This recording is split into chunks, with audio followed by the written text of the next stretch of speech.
Hare Krishna, dear devotees, welcome for our Bhaktiyaloka series discussion. Today is day 22, all right? So far, we have already had a solid,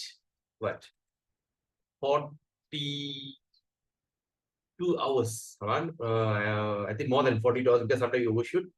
42 hours of discussion on Bhaktiyaloka. And I believe that that we all are immersing ourselves into these teachings of Srila Bhakti Vinod Thakur. So today is 11th March 2025, Tuesday, and today is Dwadasi. So on this auspicious day, we continue our discussion on Bhaktiyaloka. So before we start, let's do our invocation prayer. Om Ajnanatimirandasya Jnananjana Shalakaya Chakshurunmilitam Yana Tasmai Sri Guruve Namaha Sri Chaitanya Manobhistam Sthapitam Yena Bhutale Swayam Rupa Kadamayam Dadati Swaprantikam Vande Ham Sri Guru Sri Uttappada Kamalam Sri Gurun Vaishnavam Cha Sri Rupam Sagarjadam Shahagana Raghunathan Vidam Tam Sajivam Satvaitam Savaduta Parijana Saitam Krishna Chaitanya Devam Sri Radha Krishna Padan Sahagana Lalita Sri Vishakhan Vidamscha Nama Om Vishnu Padaya Krishna Prishtaya Bhutale Srimadi Bhakti Vedanta Swamini Dinamini Namaste Saraswati Devi Gauravani Pracharine Nirvishesha Shunyavadi Pasa Charistarini Nama Om Vishnu Padaya Krishna Prishtaya Bhutale Srimadi Bhakti Siddhanta Saraswati Dinamine Shri Varshabhanavi Devi Raitai Kripabdaye Krishna Sampada Vignana Daine Prabhavi Namaha Madhuryo Jala Premadya Sri Rupanuga Bhaktida Shri Gaura Karuna Shakti Vigrahaya Namastute Namaste Gauravani Shri Murtaye Dina Tarine Rupanuga Viruddha Pasitanta Dvanta Harine Namo Gaura Kishoraya Sakshat Vairagya Murtaye Vipralambara Sambodhe Padam Bhujayate Namaha Namo Bhakti Vinodaya Sachidananda Namine Gaura Shakti Sarupaya Rupanuga Varayate Gaura Virbhava Bhume Stvam Nidasa Sajjana Priya Vaishnava Sarubhauma Sri Jagannathaye Namaha Vancha Kalpatrubhischa Kripa Sindhubevacha Paditanam Pavinibhi Vaishnavyo Namo Namaha Om Mahavadanyaya Krishna Prema Pradayate Krishnaya Krishna Chaitanya Namne Karasise Namaha Panchatattvatmakam Krishnam Bhakta Rupa Sarupakam Bhaktavadara Bhaktakyam Namami Bhakta Shaktikam Hey Krishna Karuna Sindhu Dina Bandho Jagatpade Gopesha Gopika Kanta Radha Kantanam Sute Tapta Kanchana Gaurangi Radhe Vrindavaneshwari Vrishabhanuste Devi Pranamami Hari Priye Jai Shri Krishna Chaitanya Prabhu Nityananda Shri Advaita Gadadhara Shiva Shari Gaura Bhaktavrinda Hare Krishna Krishna Krishna Hare Hare Hare Rama Rama Rama Hare Hare Hare Krishna Krishna Krishna Hare Hare Hare Rama Rama Rama Hare Hare Hare Krishna Krishna Krishna Hare Hare Hare Rama Rama Rama Hare Hare Om Namo Bhagavate Vasudevaya Om Namo Bhagavate Vasudevaya Om Namo Bhagavate Vasudevaya Namo Vishnu Pade Krishna Stapatari Srimadi Jaya Pataka Samati Mani Mamacharya Padaya Mitra Padaya Hare Krishna. So,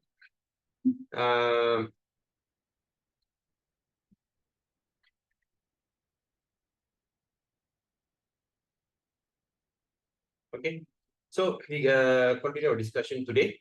So, we have already covered all that 4 principles. Let's see what are the principles that we have covered. So, we have covered these.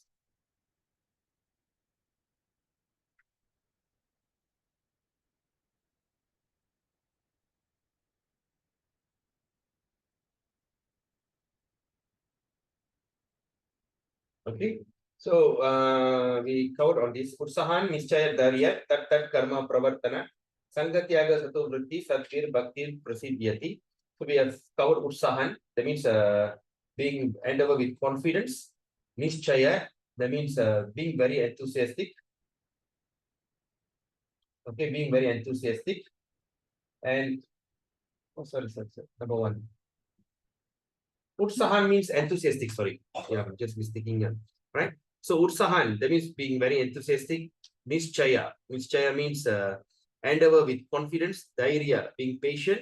and we just completed yesterday tat karma pravartana, acting according to regulative principle such as Shravanam, Kirtanam, Vishnu Smaranam, or also we known as Vaidhi Sadhana Bhakti.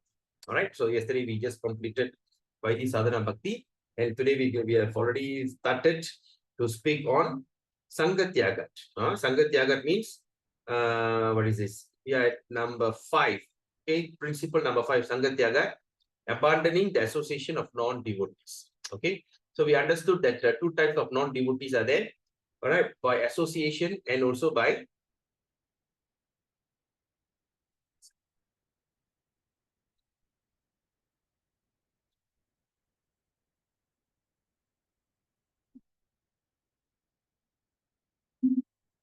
okay. So we have discussed about two types of attachment. Okay. So now, anyway, yesterday, just to recap, person who are endeavoring for devotional service should follow the activities of Brajavasis with their body, mind, and speech. And of course, according to his qualification, a practitioner should engage in whatever activities are mentioned in either the process of Vaidhi Sadhana Bhakti or Raga Nuga Bhakti. All right. So someone may attain the highest result of practicing one of the limbs, and someone may attain the highest result by practicing several limbs. Okay, we have discussed many limbs. So, but the unalloyed devotion may attain the highest result by practicing. Okay, the unalloyed devotion to those who have exclusively taken shelter of the service of the holy name and the Vaishnava does not find place in any other name. So that is the ultimate.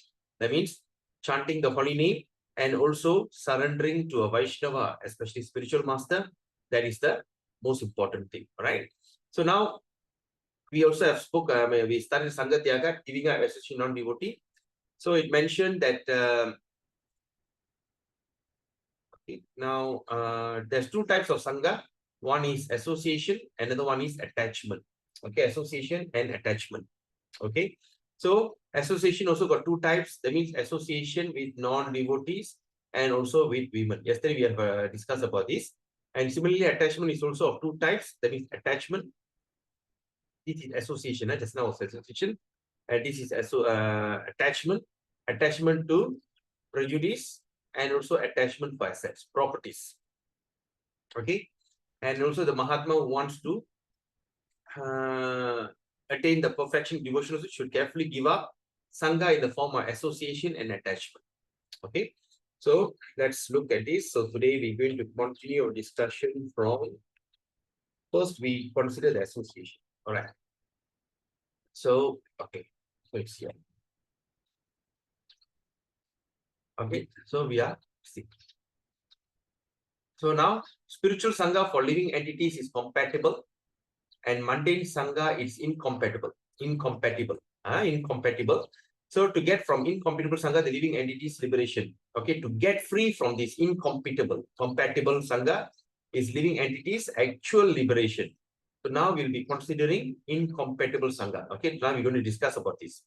First, we will consider the association of non-devotees. So number one, first, we consider the association of non-devotees. Okay, Bhaktivinoda Thakur is now he's asking a question. Who is non-devotee? All right. Please, you can also underline those who are not subordinate to the Lord are called non-devotees. That means those who are not subordinate. That means those who have no link or no attachment or don't have any kind of relationship with the Lord. You know, so these are the people called as non-devotees. So the jnanis are never subordinate to the Lord. So the jnanis, that means those who do speculative knowledge or studies, they usually do not subordinate. They do not become. They do not surrender to Krishna. Okay, because they feel that their education is everything. Okay, because they want to, even though they like to, the knowledge is very straightforward, but they like to speculate on the knowledge. Okay, the jnanis, the knowledge is straightforward, but they love to speculate on the knowledge. That's why we call it as speculative knowledge. Okay, example, when you see all the scientists, okay, all these what they call highly qualified, so-called highly educated people, they are the one usually are the first-class atheist. You know, the educated one. I mean, they are the one who always, because they don't like to see things directly. And they say they want evidence. Okay. So evidence base is basically on on sense perception. That means, can I see with my eyes? All right. Can I taste with my tongue? Can I hear from my ears? Can I feel from my nose? All right. Can I see? I want to the perception through the senses is called evidence. Okay. But emotion, it is something that you feel from within. That is, you are feeling using your subtle body. That means using your mind, intelligence, and ego. All right. Example, sometimes when you see these kind of scientists, I ask, oh, I want evidence. Then I said, can you give me evidence that you don't have brains? Or can you give me evidence where the feeling of love, compassion, hatred comes from? Does it come from your nose, come from your eyes? It is something that cannot be described because it comes from within. That means that's a perception from your subtle body. So like this morning, I was having a session with my mentor, Pran Govinda Prabhu, from 4:45 a.m. until 7. Today was a very lengthy discussion.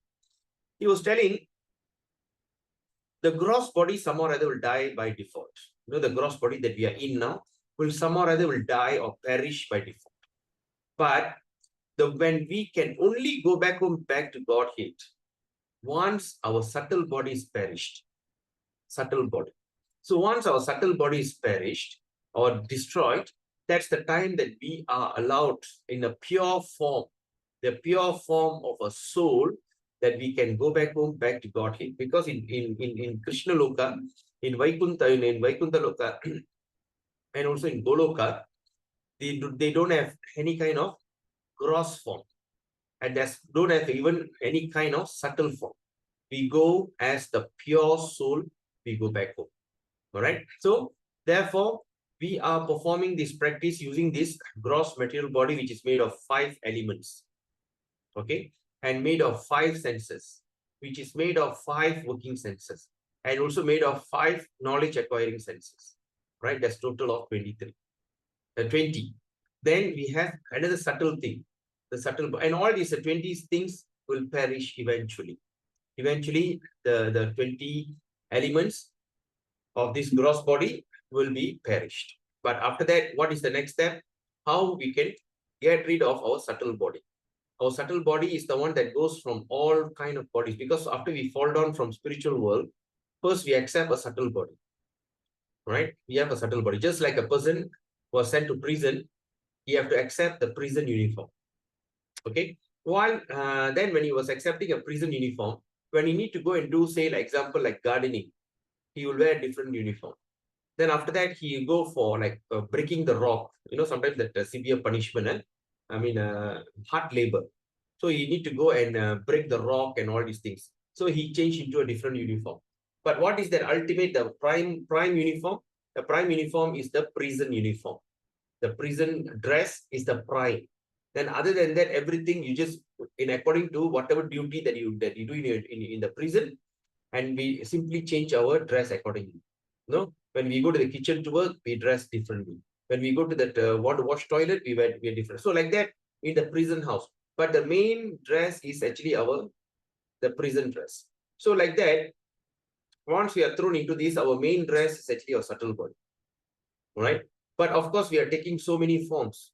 When you think you want to enjoy your tongue, you are given a body that conducive to enjoying the tongue. If you think that you want to enjoy the sense of touch, sexual, so that means you are given a body that is conducive. So you are taking different forms to enjoy different senses to the maximum, right? But the main thing is subtle body. So we need to get rid of that subtle body. So once we can get rid of the subtle body, that's when we can go back home, back to body. So so these jnanis, or in those days we call, in those days in Vedic system, jnanis were mayavadis, who are speculators, right? But now current days we call them the pathetic jnanis are called the scientists, or those who are scientifically inclined. They want evidence. They want this. They want to see with their own eyes. So these are the people do not subordinate to Krishna. And these are those who do not subordinate to Krishna are classified as the non-devotees. Okay. So now let's look at the jnanis. Let's look at the older part, because nowadays the modern scientists are not so intelligent enough. But let's look at the olden part. So the jnanis, what they think? They think that they can become one with the Lord. They want to be one with the Lord on the strength of their knowledge. Okay, they want to be one with the Lord. They think jnana is topmost object. That means education or knowledge is topmost object. Okay, the Lord cannot keep one who attains jnana under his control. Okay, so the Lord becomes supreme by the strength of his jnana. So they start to make this kind of speculation. The Lord became strong by himself. He cannot. He's very weak. But through the jnana, he became very powerful. And after that, he thinks I too will become supreme. Right? So I too. That means I also want to become the supreme personality. I also want to be the God. Right? So therefore, all the endeavors of the jnani are to be independent of the Lord. Because when you want to become a Lord, you can never subordinate. Example, if you have a desire to become a prime minister, you will never subordinate to the prime minister. You have a desire that I want to be a prime minister. So when you see a prime minister comes to you or this thing, you will never, you will never offer your respect. You just go there and shake hand and just give a kind of sinister smile. All right, we have seen that before, right? When Anwar was aiming to become the prime minister, he never really bow down to that. The former prime ministers like Muhyiddin and another fellow who just recently got caught. Right? Usually that's the thing. So that means he doesn't become subordinate. Similarly, a person who wants to become Krishna, he will never be subordinate to Sri Krishna himself. All right? Because he feels knowledge can make. Because as what Krishna says, you remember in Bhagavad Gita, Krishna says, through the knowledge of Bhagavad Gita, through the knowledge of through this knowledge, that means the knowledge of Bhagavad Gita, I manage and control the entire creation. Do you all remember that verse? Okay, do you all remember that? I hope you remember. Okay, because in Gita again, we have discussed about that. So through the knowledge of this Gita, I pervade and control the entire creation. Okay, so then the speculators will start to think, oh, that means Krishna also controls the entire thing through the knowledge. So if I can acquire the knowledge, I also can become Krishna. So that is that is their misfortune. All right. The Lord's power does not act on one who achieves liberation from merging with the Lord. So they also think like, so once I can merge into the light, into the state, does not act on who achieves liberation. All right. So once I merge into the light, I'm escaped. No one can disturb me, which is attained by jnana. This is attempt of jnani. This is actually the attempt of jnanis. Okay, it's exclamation mark. So Bhakti Vinod Thakur is stressing the point. So this is the attempt of the jnanis. All right. So the jnanis and the mundane scholars. Yes, that's the word here. Just now I was telling the scientists, the mundane scholars. Right, the mundane scholars. Actually, we call mundane. I don't know mundane. In Malaysia, we call mundane, but in India, they call mundane. Whatever, you understand, huh? That means the less intelligent scholars do not depend on the mercy of Krishna. They do not depend on the mercy of the Lord. They are trying to achieve everything but on the strength of their knowledge and reasoning. All right. And they do not care for Lord's mercy. They do not care. They do not care for Lord's mercy. Therefore, jnanis are known as non-devotees. Huh? Sometimes jnani accept devotional service as their process of sadhana. All right. Some jnanis sometimes accept devotional service as their process of sadhana. At the time of perfection, they discard. Okay. At the time of perfection, they discard. They give it up. In all the activities, there are no symptoms of eternal serving mood. Right. So they come and do some service. Once they achieve something, they go to the next level, they give up. They just do it just as a sake of one of the sadhana. You know, sometimes when we see that Ayyappan, like Swami Ayyappan, the one who wears black, what they do? When it comes during that Ayyappan, during that the month, they all will start to dress up all black and they'll be singing and they follow all kind of severe austerity. They don't wear slipper, they don't shave, you know, they wear black and they sleep on the floor. They follow the severe austerity. During this month, they will go to all the temples, especially Temple of Vishnu. And sometimes they go to the Temple of Vishnu, they perform devotional service. They start to clean and everything. So once their vow is done, They simply discard everything and just go back to the normal life, as though nothing happened. Sometimes I'm wondering, I used to ask them, one of my friends used to do that. I say, after 48 days of being a vegetarian, how could you go back to meat? No, it's okay, because that's when I start to realize while they are fasting in that so-called fast, but the mind is still dwelling in that food. They just say, never mind, I just can't. Never mind, it's okay, just tolerate, just another 10 more days. Once you're done, you can go back. All right, you're already 38 days, you're fasted. Just 10 more days, tolerate. So that means, so once they are over, the next day they'll have a party. I think you all have seen it, right? So the next day they have a party after they finish their vow. And that's when you see, wow, they can go back to the drinks, alcohol, and they everything that they missed, like mutton, chicken, egg, back on a maximum level, because they already broke the fast. That's why in Bhagavad Gita, Krishna says, even while you are restraining your senses, but still dwelling on that subject or object, you are known as the pretender. Yes or not? I'm paraphrasing. That's why Bhagavad Gita is fantastic, I'm telling you. You should always read Bhagavad Gita. A lot of things that you can understand from there. All right? So, these kind of people, there are no symptoms of eternal serving mood. They don't have mood to serve forever, right? Or subordination to the Lord. Okay? Such are the symptoms of Jnana Sampradaya. Okay? The Sampradaya or the lineage that deals in knowledge, or philosophical speculators. All right? What is speculator means? All right? What is speculator? When I'm looking at the sky, I see the bird is flying. The bird is chirping, right? They're sitting on the tree. And I see a bee comes, attempt to suck the nectar from the flower. I see people are happily smiling at each other, waving at each other. It's direct knowledge. But this guy who are speculators will come and say, because of this, because the bird is chirping, because there is a sudden changes from being cold and getting hot. It's just like a twilight feeling, right? It's like the sun is rising, the dew is going up, right? And that is the pleasure that they're giving. And all the people who are walking around, they're just like trying to be happy. They speculate on that environment. It is a direct thing. But they like to beat, what they call beat around the bush, right? So that's why when you see all these kind of novels and all this, they only have one topic. And from there, they expand it into a story, right? Even when you see that, like for instance, like when you look at the scientific evidence, right? Scientific, and they can go around beating around the bush and just telling it just a basic thing, right? So these are the people who love to think out of the box and confuse themselves, and also confuse others. Okay, these kind of things, speculators, all right? So they only get the glimpse of real knowledge. They only get a glimpse. That means a shadow of the real knowledge.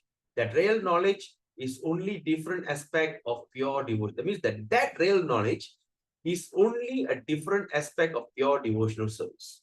Right? That means only pure devotees. That means Bhakti Vinod Thakur is only pure devotees by the mercy of the Lord can attain that. Someone is not muted. So only pure devotees by the mercy of the Lord. Only pure devotees, and that also by the mercy of the Lord, can attain that pure knowledge. All right? It is not something that you can... Okay, example. Like our Bhagavad Gita, as it is been used as the study of Indology in Harvard and Oxford. And the professor on the Eastern religion, okay, the one who specialize maybe in Hinduism, Islam, and all that Eastern religion, right? And there is some professors who are what they call specialize in Hindu or Sanatan Dharma way of life. They studied all these things. But even though they have studied, they cannot come to the perfect conclusion. And what is that perfect conclusion? That Krishna is a supreme personality, and his very intelligent things to do is to surrender unto Krishna. They cannot do that. right? Even though he expertly, scrutinizingly studied the Bhagavad Gita will never reveal itself to him, to this kind of people. So that means there is no mercy of Krishna on them. So it doesn't really reveal, therefore they cannot get the taste. Huh? Sri Chaitanya Mahaprabhu instructs Sanatan Goswami in Chaitanya Charitamrita. Who? Chaitanya Mahaprabhu instructed Sanatan Goswami. Okay, who is Sanatan Goswami? Sanatan Goswami is a older brother of Srila Rupa Goswami. Right? So in Chaitanya Charitamrita, Madhya Leela, text 22 chapter 22, text 29 as follows. Jnani Jivan Mukta, Dosha Poina Harimone, Vastuta Buddhi Shuddho, Nohe Krishna Bhakti Vine. There are many philosophical speculators. There are many philosophical speculators or jnanis belong to that Mayavada school. Okay, who consider themselves liberated and call themselves as Narayan. Right? However, their intelligence is not purified unless they engage in Krishna's devotional service. So, my dear Prabhus and mothers, what we can understand from this? Here we are talking about an incident around 500 years ago.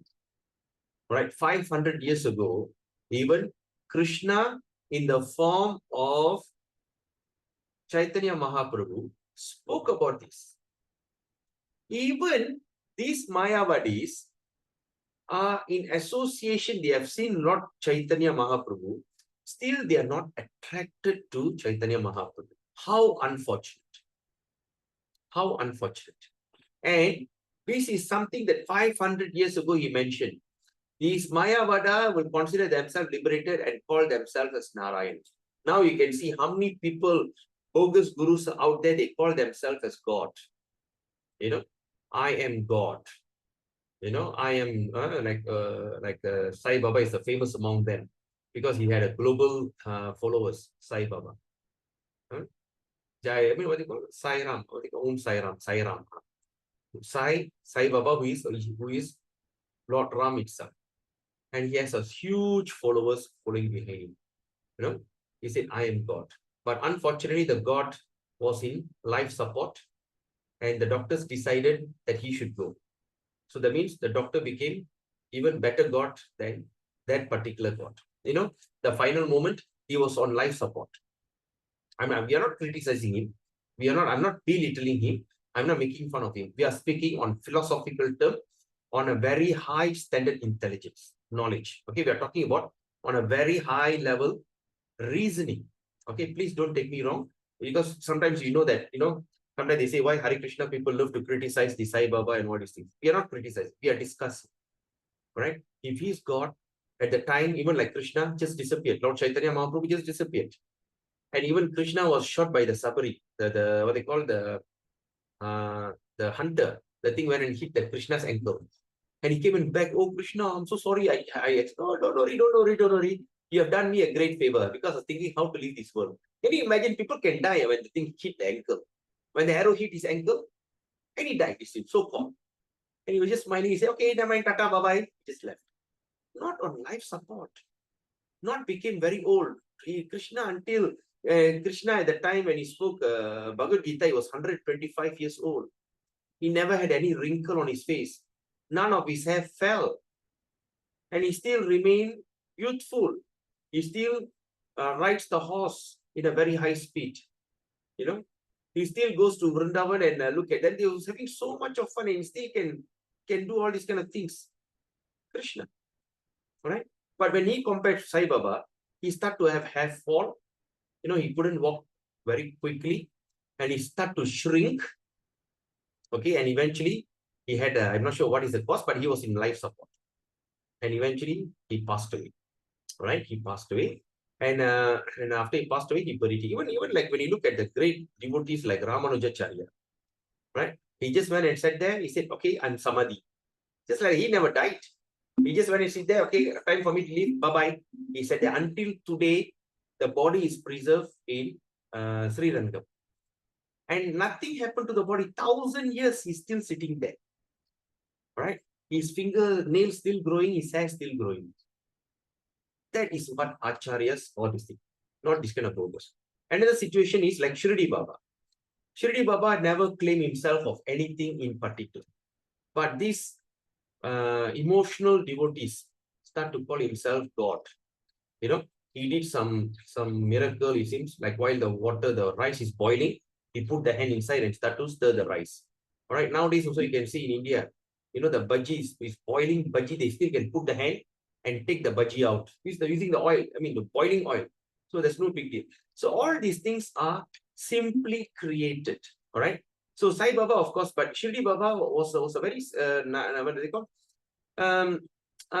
Is what they call kafir. In other words, he was it's like a kind of holy man. But today, the followers have accepted him as God and start to think that after Sai Baba died, all the came to Shirdi Baba, and Shirdi Baba became very popular. He became very popular until they make a very offensive photo. That Vishwarupa, the Krishna's origin, the supreme form, the form that Krishna started to show everything. And that form, they put a Shirdi Baba face in the middle with all the avatar of Krishna around him. All these things. So that means all deluded. The mind, the intelligence is lost. All right. So therefore, the intelligence is polluted, but it only can be purified unless one engage in Krishna's devotional service. Therefore, those who are attached to philosophical speculation are counted amongst the non-devotees, right? Philosophical speculators, right? First thing is, I think I'm God.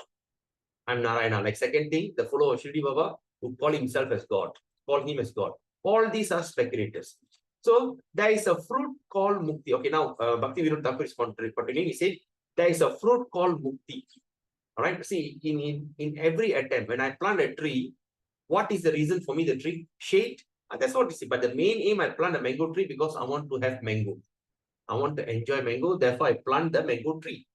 The fruit, right? And the mango tree will take so much of effort, so much of it. There's a lot of process. End of the day, it gives a fruit. So end of the day, in all our attempts in devotional service, okay, in all these attempts, there is a fruit, okay? And that fruit called is mukti. And that is the supreme goal for their sadhana. So their sadhana, like a Mayavadi and all these things, their sadhana, their supreme goal. That means the ultimate goal is to become mukti. Okay, mukti. Mukti means liberated, all right? Or merge into the light. It is not the purpose of their life to attain Lord's mercy through his service. They don't have a purpose. That means to attain the Lord's mercy by serving him. People who have faith in fruitive, rituals are not devotees. All right. Now here Bhaktivinoda Thakur is going into specializing. All right. He said those who have faith in fruitive ritual, yagya, this kind of fire, you just do this kind of, okay, I want to get married, I want to do this, yeah, I want to this thing, I want to do that. All these kind of fruitive activities, rituals are considered as non-devotees. Okay. Now, therefore, they are also non-devotees. Okay, they are not devotees and they are not. If anyone perform karma in order to achieve the mercy of Krishna, that karma is called bhakti. Now let's look at what Bhaktivinoda Thakur is saying. The karma for mukti, it is speculative. Karma means activity. Okay, speculative knowledge and all these kind of nonsense things. That is called, they are known as non-devotee. But if a person perform karma, all right, say if anyone perform karma, then I'm doing this fire sacrifice, I'm doing this installation and all these kind of things in order to achieve the mercy of Krishna. Okay, why I'm doing all these kind of ritual? Okay, like last week, yesterday we studied about these things. That means the regulative principle or the ritualistic principle. So what is the reason that we are doing our Vaidhi Sadhana Bhakti? Okay, in other words, Vaidhi Sadhana Bhakti. For what? To attract Krishna, to get the mercy of Krishna. Okay, there's two ways we learned, right? Vaidhi Sadhana Bhakti, and second is Raganuga Sadhana Bhakti. Vaidhi Sadhana Bhakti is following the rules and regulation according to the 9 limbs or the 20 limbs that we discussed for the last 10 days. Second is Raganuga Bhakti, that's the topmost. Right? So Vaidhi Sadhana Bhakti means we follow all the rules and regulation, we perform these kind of rituals according to our capacity. Second is Raganuga Sadhana Bhakti means spontaneous. And how to achieve this Raganuga Sadhana Bhakti? just by performing these two limbs among all the limbs. Okay, chant your holy name and serve Vaishnava, you can achieve Raga Nuga Sadhana Bhakti. But still, that Raga Nuga Sadhana Bhakti is there and Vaidhi Sadhana Bhakti is there. But both are perfect. Bhakti Vinod Thakur concluded, both are perfect. So, this Vaidhi Sadhana Bhakti, that means doing these rituals, following the recommendations in the Sastras and the Vedas and all these things. So, what is that? To attract Krishna, to get the mercy of Krishna. All right. And that karma is called Bhakti. All right. Sometimes you go to work, you bring the money and offer to Krishna. You need to work. So all this karma is called Bhakti. Okay. That karma which yields mundane results or mundane knowledge. That means the karma or activity that gives result of mundane result or mundane knowledge is adverse to Lord Krishna. Is adverse to the Lord. Is against Lord Krishna. Karmis do not exclusively search. Karmis do not exclusively search for the mercy of Krishna. They have no time for that because they are so interested in this thing with karmis, right? Although they respect Krishna, their main purpose is to attain some kind of happiness. Okay, who are they? I think we discussed that in the earlier part, right? Vikarmi, karmi. Vikarmi means who thinks that everything is my attempt. I work hard, I create this. Oh, sorry, the tree. All right, I work hard, I achieve success. Vikarmi, right? And then after that, they become karmi. Karmi means, well, I work hard, of course, but I like to offer something to Krishna. I want to engage in Krishna. I want to donate to Krishna. I want to engage in devotional service. I like to build temple for Krishna. You want to have festival, I give some money for Krishna. So that's called karmi. So this called karmic. That means they are upgraded from that useless vikarmi. They're coming to karmi, right? So this thing. So that means although they respect Krishna, but the main purpose to attain some kind of happiness. Okay, even though they like to do this kind of okay, but they have their own thought of happiness. So karma is nothing but selfish activities. Bhakti Vinod Thakur is saying, karma is nothing but selfish activities because they are called, that means this kind of a karmic job that this thing we are doing is for sense gratification. Because I want to achieve something, this thing, something great in life. Like when you see sometimes devotees or sometimes they like to give donation, but they don't want to come to temple. Okay, they just give money. Take, like sometime when you go outside, we're having a festival. Oh, really? What festival? Gaurav Purnima coming. Okay, I give you 100, I give you 500. That's it. We like to come to temple. I don't think so, right? Because that day I'm having a very important meeting. Oh, I got this, I got that. They won't come. All right. So these are karmi who are also engaging. That means this is the starting point of karma kanda. But the end point of karma kanda, they become karma kandi. I think I hope you all remember that. All right. If not, go back to the book that we have highlighted. All these words we have highlighted. We go to karma kandi. And from karma kandi, you start to have high taste. That's when you go into bhakti. All right. Devotee association. That's when the thing starts. The ladder of spiritual life starts. Right? What I call the faith, Shraddha will start. And from Shraddha, Sadhu Sangha. Then Anartha Nivirti. Nischaya, what they call, what are they called? Anartha Nivirti, then Nishta, firm faith. Like that, you start to come, then you come to Bhava. Then after you perfected Bhava, you go into Prema. Okay? But like now, we are all discussing about Bhava aspect, how to achieve Bhava. And Bhakti Vinod Thakur is putting in some prema. Okay. So now, because all this while, in fact, I myself was thinking, what is bhava? So now we start to understand bhava. We are scrutinizingly studying bhava and glimpse of prema.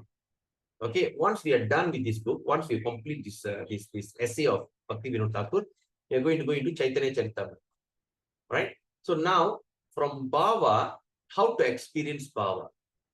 All right, the emotional thing, emotional expression. How can I express? How to achieve that? So Harinam Chintamani is the book. After we do that, then from there, how we go into prema, bhava. Why with chanting? We perfect the chanting, correct? Then we go into prema, and that prema will be the book of nectar of devotion. And after we complete, I mean, after we finish, I mean, we go through, we cannot complete or finish. After we go through nectar of devotion, then we go into the summary of the nectar of devotion, the commentary by Srila Vishwanath Chakravarti Thakur. They called the Bhakti Rasamrita Sindhu Bindu, the commentary. And after we complete the book, the next we will go into Madhurya Kadambini. So once we go into Madhurya Kadambini, you will be drenched in prema. All right. So Madhurya Kadambini is something that I'll put it as a question mark. Depends on how the devotees are improving. Because Madhurya Kadambini, all these books are not a theoretical book. Not a theoretical. Anyway, let Krishna decide. Okay. Because we are just attempting, let Krishna decide what is the best. Okay. But here we understand. So when we are talking about going to bhava, nishtha and all these things, so this karma or with some kind of selfish activity, okay, is there. So that means, therefore, even the karmis are called non-devotees. Okay, karmis are non. Okay, then you'll be thinking, oh my God, I'm working and the money I'm giving to Krishna, am I not a devotee? No, because you are working and you don't want to enjoy the results. Example, if you work, you earn 10,000. Once you earn 10,000, you don't go for luxury dressing. You don't go and have fun. Go to this what do you call the place, like Sunway Lagoon. Then you don't go and enjoy yourself like that, because the income that you earn, you are simply utilizing to serve Krishna. Okay, so that means, right? So I get extra money. So what I will do, I will support some book distribution effort. Then I will support this, like for instance, like we are having a Namahat, support the Namahat. And okay, then we are having this festival, support the festival. And sometimes when we don't have boga, sometimes certain vegetables are not there. You buy and send the vegetables, engage directly. That means, in other words, when you start to earn, you don't over-endeavor. Okay, I earn this much of money, therefore I do not need to go and do some extra part-time job. I do not need to become a security guard at night.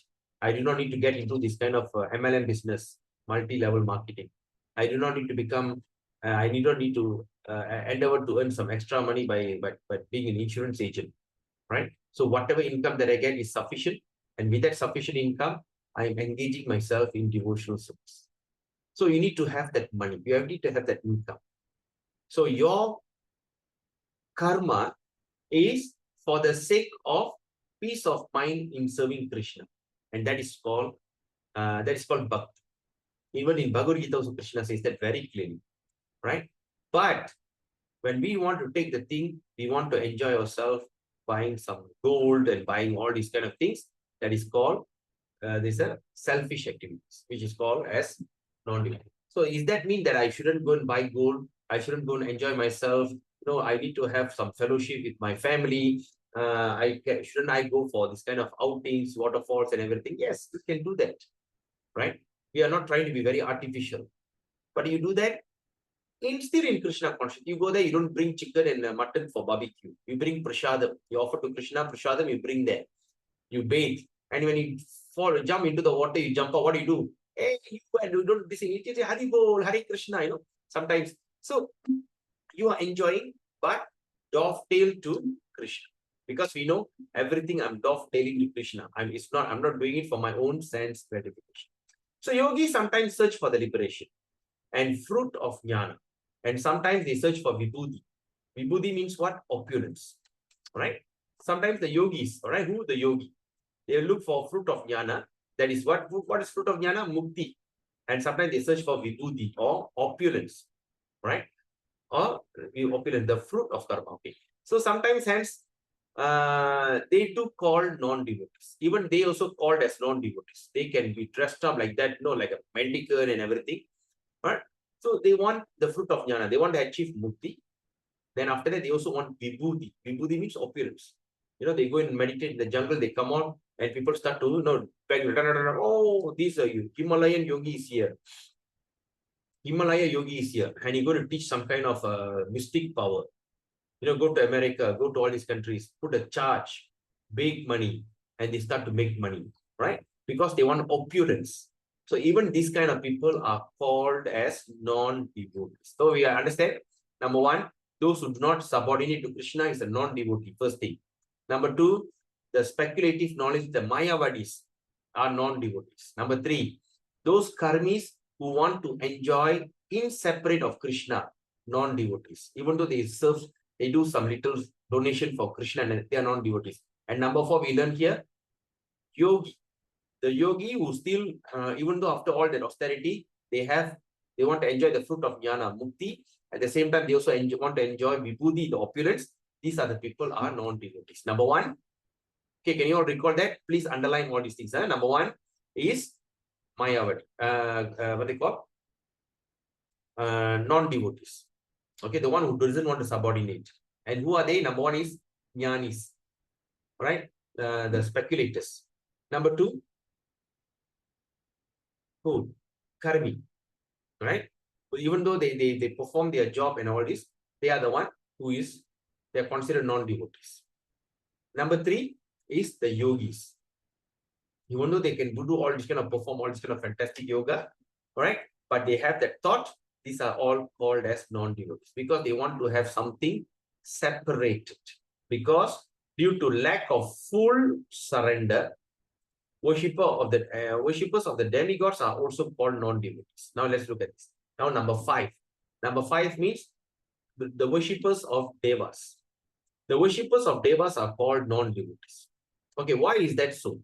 Because the worshippers of deva, they have lack of surrender.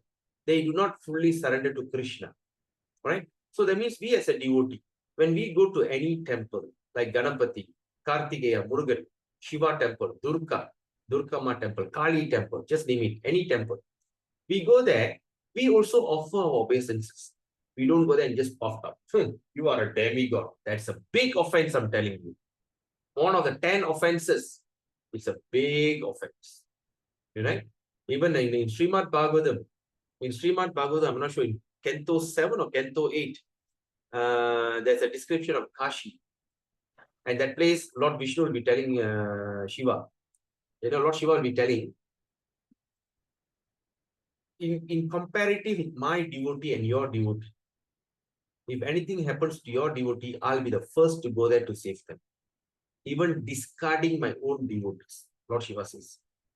And Lord Vishnu says, even my devotee offend you, I will discard them. I'm paraphrasing. It's not the exact thing, I'm paraphrasing. Okay. If my devotee, they can call themselves devotee, but if they offend you, Lord Vishnu telling Lord Shiva, they are doomed. I will discard them. All right. So we have to go and offer our obeisances, right? Because they are devas. They are above us. Okay? And they have achieved a kind of perfection. All right. They can be even materially motivated, but they are the elders. So we should offer obeisances. We offer obeisances as what? As the ministers in the kingdom of Hari. All right. The education minister is Mother Saraswati. That's why we say, Narayanam Namaskritya, Naram Chaiva Narottamam, Devim Saraswatim Vyasam. All right, Narayanam Namaskritya. Okay, Narayana, that's I'm paying obeisance. Namaskaram, Namaskritya. Naram Chaiva Narottamam. All right, I can't recall Naram Chaiva Narottamam. Okay. Then the third line is Naram Chaiva Narottamam. Narayana Namaskritya, Naram Chaiva Narottamam.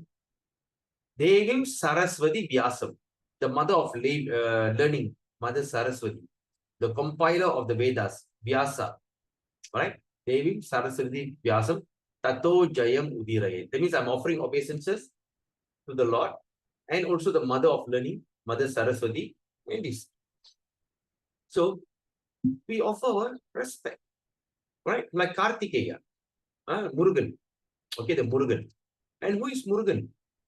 Murugan, I'm still looking for that because see, I've got a habit. That's why I'm telling you, highlight it or underline it.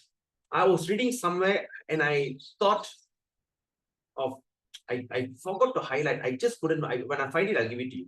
Lord Muruga has his eternal form in Goloka. If I'm not mistaken, it's Achyuta Sat. Right? And Durga is also another form of Subhadra. That's why when Lord Jagannath came, tells Mother Durga, Mother Durga is actually Lord Vishnu is the Lord Vishnu is Lord Vishnu's sister is Durga. Okay, in other words, there's another pastime. Okay, we are not going into that. There's so many pastimes, but there's another pastime. Lord Vishnu's younger sister is Durga, and Lord Shiva is actually his brother-in-law. Right? So there's a story in Madurai. In Madurai, you go, there's a called Alagar Sami. Alagar Perma. Okay, Alagar means the beautiful Perma. So in that pastime, in that what they call Madurai Meenakshi Amman temple. Madurai Meenakshi is one of the big temple in one of the biggest temple in India, I think. After Sri Rangam, Trichy is the biggest, and after that is Madurai Meenakshi. So this Madurai Meenakshi, what happened? They were waiting. They were waiting for Lord Shiva and Mother Meenakshi wanted to get married. And Mother Meenakshi says, I cannot get married to you without my brother's present. Waiting for Lord Vishnu to come. And when waiting, Lord Vishnu don't turn up. Okay? And this Lord Shiva says, look here, we will just take one form. Okay, we just take some clay and put there. We say, that is your brother Vishnu. Let's get married in front of him. And they got married. By the time he tied the tali, that means the time that he got married, Lord Vishnu appeared. And Lord Vishnu became very upset. And what happened? He goes to another part. There's a called Alagar Perumal. The Alagar Perumal, if at all, if you go to Madurai, go and visit that Alagar Perumal temple, Vishnu temple, you see that Perumal is in angry mood. Very angry. Alagar Perumal is in angry mood. Why is angry? Because the sister never waited for him. Right? And of course, there's also festival Alagar Vaigi. Vaigil Arangara. No, the Alagar will there's one say Alagar will go to the river Vaigi and to take a bath. Also, there's another saying that he take a bath to say that telling Meenakshi, you are no longer my sister. You never waited for me, right? So that's the festival. Anyway, it's a nice thing. So so when we understand, all right, that this kind of personality. So this Mother Parvati always wanted a son like Krishna. All right, he wants a son like Krishna. That's when Lord Kartikeya was born. There's a story about how Kartikeya born mentioned in Ramayana. Of course, that is quite a heavy topic. I don't want to go into that. Right? So Kartikeya was born. And that's why Kartikeya or Murugan also got another name called Alagar son. Carries the same name like his own Thai Maman. The Thai Maman or maternal uncle, which is Vishnu, he also have the same name as Alagar son. Alagar Perumal, Alagar son. Okay. So, and that's why you see Skanda Purana, there's a lots of description about glories of Krishna. Okay, all the things like, sometimes we are putting so many quotations from Skanda Purana. Right? Skanda Purana is the Purana for Skanda or Muruga. Right? Like that. So when we see Muruga, what happened? We offer obeisances because he was accepted as commander-in-chief. The commander-in-chief of the Deva is Lord Muruga. And now, who is the commander of chief in our Gaudiya Vaishnava Sampradaya? Okay, we don't say that. Who is that commander-in-chief of this entire 4 Vaishnava Sampradaya? Because the Vaishnava Sampradaya will put a proclamation to say that the Supreme Personality of Godhead is Krishna. Others says Narayana. Others says Vishnu. Others says anything. But these 4 Sampradaya will have the same conclusion. The Supreme Personality of Godhead is Lord Vishnu. Why I'm using the Lord Vishnu? Vishnu can be Narayana, Vishnu can be Krishna, because Vishnu means all pervading, a neutral part. So the Supreme Personality of Godhead is Vishnu, Hari. All the 4 Sampradayas are propagating. If any of these Sampradaya that you practice, you will definitely go back to God. And you'll never come back to this place again. Either in Vaikuntha or in Goloka. Okay. So, that what happened? Then who is that? And the person who brought this knowledge to worldwide, the commander-in-chief, because Lord Chaitanya will say, do not worry. Soon in the future, my commander-in-chief will come and he will spread the chanting of this holy name to every town and village. Because Lord Chaitanya says, my name will be chanted in every town and village, but you only travel along India. Then he says, the future, my commander-in-chief. The commander-in-chief is not Kartikeya, and the commander-in-chief of Vaishnava. In fact, in Bhagavad Gita also Krishna says, the future, right? My commander-in-chief devotee will appear. He's the chief of all Vaishnavas. And he will come and spread the movement to everything. Because in Vishwarupa, you know, when he shows the universal form, I think chapter 11, if I'm not mistaken, right? Universal form. Krishna, Arjuna will be shaken. And Krishna says, now Arjuna, behold, see whatever you want to see. Whatever passed and whatever happened today and what you want to see in the future. Behold everything in me. He will be so scared. After that, he start to see beautiful things first. See, he start to see that all that soldiers of Kaurava and Pandava all entering into the mouth of Vishnu, and Vishnu is chewing, and all the helmet along with the head crushed in between the teeth, and all the blood are oozing. Such an awful sight, and Arjuna start to tremble. Oh my dear Lord, I can't see all these things. Oh my God, please come back to your original form. Come back to your four-handed form and come back to your original form of Krishna. I can't see this anymore. I can't tolerate me. Not only me, I can see all the devas, all the planets, all the Navagraha, all the 9 planets are all shivering. What is this? Oh my God, what is it? They all have not seen it. It's not only me. The entire Veda, the devas, the personified of all the planets, all seems to be shivering. My dear Lord, come back to your original position. Then after that, he came back, he said, now, then he came back, now, did you see whatever you want to see? Yes. Then, have you seen something in the future? Yes. I saw people from all walks of life are chanting the name of Hari, Hari, Hari and dancing on the street. In other words, Arjuna saw the future. And that commander-in-chief, nothing other than our Abhaya Charanaravinda Bhakti Vedanta Swami Srila Prabhupada. In fact, he was named by his spiritual master Abhaya Charan. Abhaya means what? The fearless.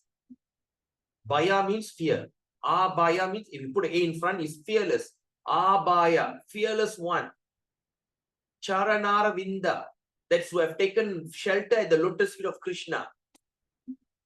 Bhakti Vedanta, the pure devotee who propagate the Vedanta according to bhakti, not speculative knowledge. Swami. And all the disciples gave him the title Prabhupada. What is Prabhupada means? Master of all masters.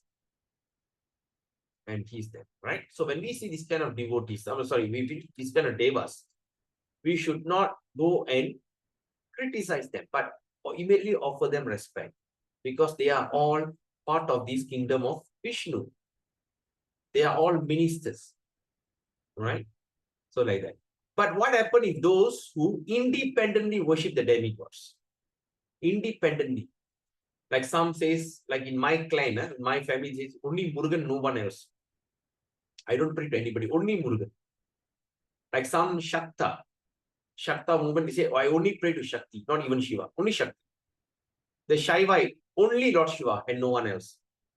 The Ganapatas, only Lord Ganapati and no one else. Huh? Then what else we have? So like that, we have so many varieties. So when independently, without understanding the knowledge of the absolute, but independently become a sage and all this is under that particular deva, these are the people are also called as non-devotees. Like Avayar only Murugan, right? So all these are considered like non-devotees.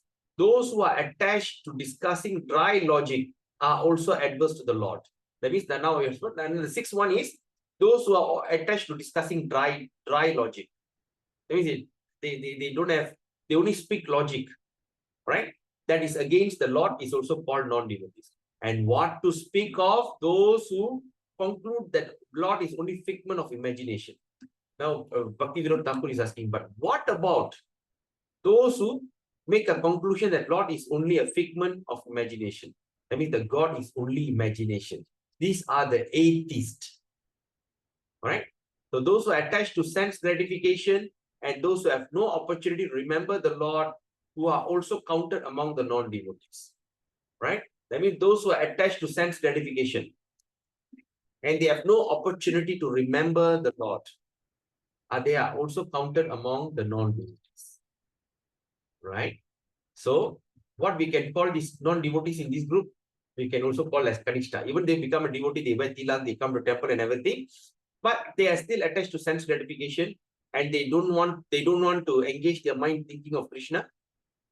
They are also considered non-devotees. So we are start to understand this. We are not saying anything because we are going on Bhaktiyaloka, a detailed studies, a PhD thesis on Bhava Bhakti. So we must understand, we must be able to identify for self-protection and relishment, not to find fault. Right? That's why earlier itself, Bhakti Vinod Thakur started to talk about the 3 types of devotee, neophyte, what do you call that? Kanishta, Madhyama, and Uttama. Right? So like that. So what does it mean? That means I am still coming to Krishna conscious, but I still are considered non-devotee. We should check and balance ourselves. I am coming to Krishna. I am a non-devotee. Hey, how can that be? They say you come to Krishna, you surrender, you go down to Krishna, you pray to Tulasi, you chant Hare Krishna, even once, you can go back home. No, you stand a good chance. But now, in detail, we understand. If I'm still doing all that, but I still attached to sense gratification, to have fun in life, all the money that I earn, I go and have fun. I have my own way of having fun. Right? And I don't want to chant my rounds. Come Sunday, I don't need to go to Sunday program. It's okay lah. Some other time. Oh, never mind. I joined that online class. Sunday, I like to see what's happening in Vrindavan Mangalarati. I want to see in Mayapur Sandhya Arati. Come on. If everything is going online, it's virtual, right? Virtual, of course, there's a benefit, right? But still, it's also mentioned that you have to go. You have to go and associate with devotee.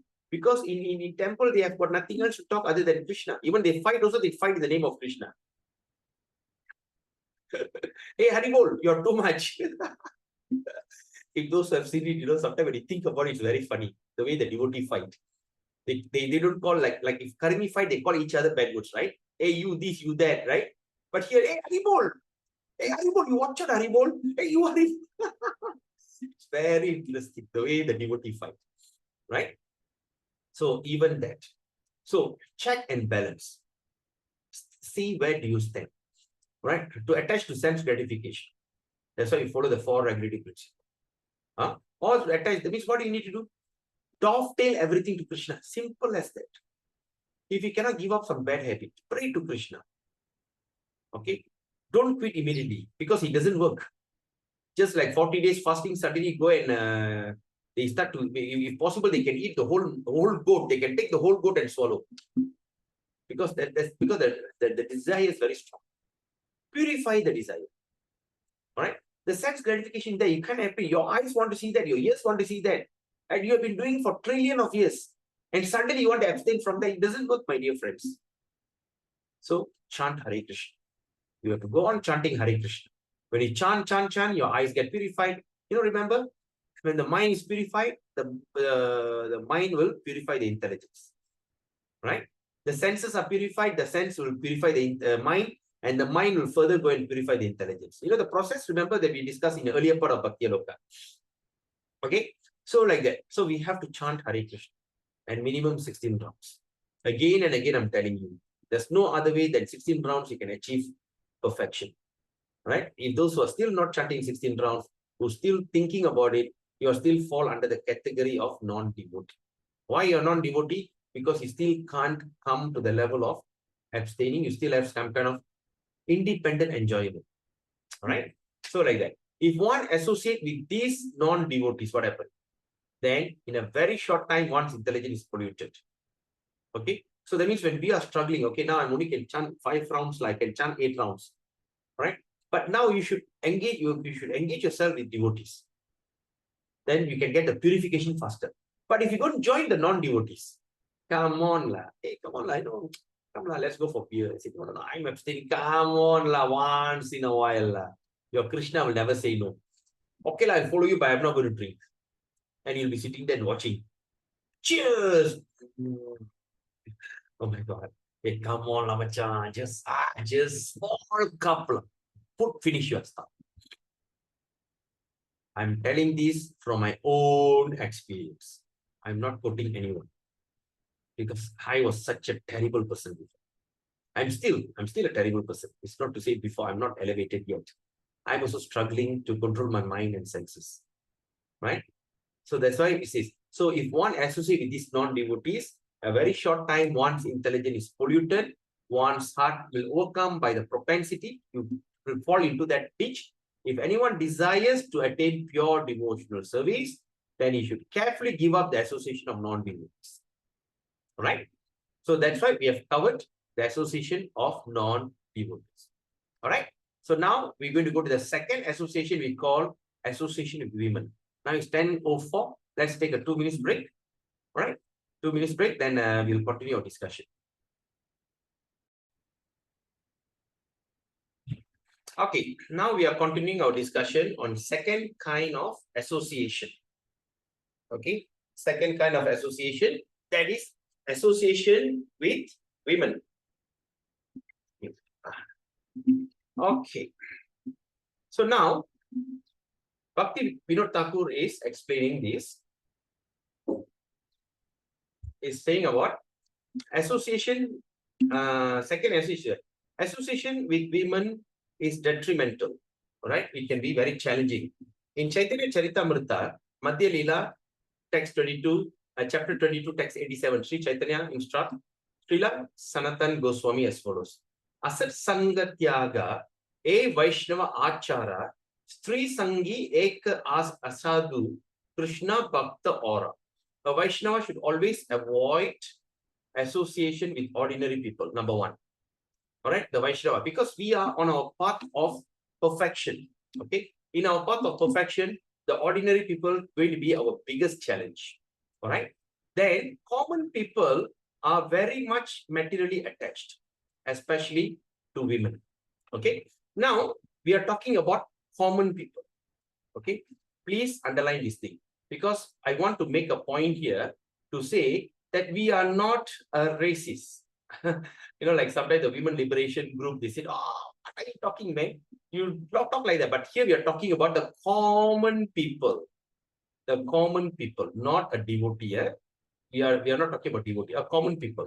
Say, like for instance, in any office, if any of you are in office, right, working in office or in corporate world, it is very, very, very common. It is very common. When I was in corporate world, so what we do, all right, we want people to become our loyalty, our loyal follower, or the one who are loyal to you. See, like for instance, in fact, today now, I run an organization with roughly around 2,000 traders all over Malaysia and also in overseas. So, in particular situation, all right, who gives me the first-hand information if anything goes wrong? Right? So we need to have, sometimes, we will have some ladies, girls, we become like so close, and they tend to become very loyal to you. All right. So this is another thing. I don't want to elaborate, but I believe you understand what I'm saying. So that's a common people. So where these common people is very much materially attached, especially to women. So Vaishnava should also avoid the company of those who are not devotee of Lord Krishna. Right? Sometimes when we have a friend, and that friend always like to talk about women, ordinary men, they get together, what they speak, right? They speak about women and wine. Okay, that's a very standard term, women and wine. And of course, and nowadays, with the modern world, now in the current situation, they also talk about football, right? Football and all these kind of things. So that means we should avoid a Vaishnava, the practitioner, devotee, should also avoid the company of those who are not devotee of Lord Krishna. Okay. There are two types of Vaishnava. Now let's look at the Vaishnavas. There are two types. Okay. Number one is householder. Householder means the married one. Second one is renunciate. Renunciate means brahmachari or say usually sannyasi. Sannyasi. They are the renunciate. So renunciate, sannyasis are forbidden from speaking with any women. Right? They are forbidden from speaking with any women. Speaking with women means what? Speaking in isolation. And not only sannyasi, even brahmachari. Right? We have seen like recent incident happened. All right. When they start to associate with women, they start to speak in private, especially when they start now with nowadays they don't speak, they can just simply start with chatting through that WhatsApp and all these things, right? They must be, because they must be forbidden with any women. So by the instruction to give up associate with women, they have been forbidden from conversing with women. That means to come up with the idea about don't associate with women. So they are forbidden from conversing with women. Conversing means in private. That's conversation. All right, or chatting. All right. But if it's in the temple, okay, renunciate, Swamiji comes, Maharaj comes, and he has a lady disciple, women disciples. Okay, he speak in open forum. All right, that, this and that. But the one who follows him to the room to become his personal servant are usually the men.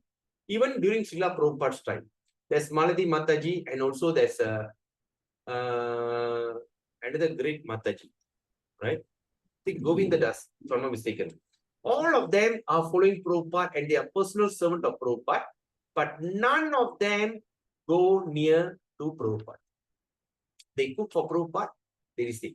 If at all, if any issues that need to be spoken or they need advice, the renunciate should only do it when there's another few women or few people. And that should be in an open place.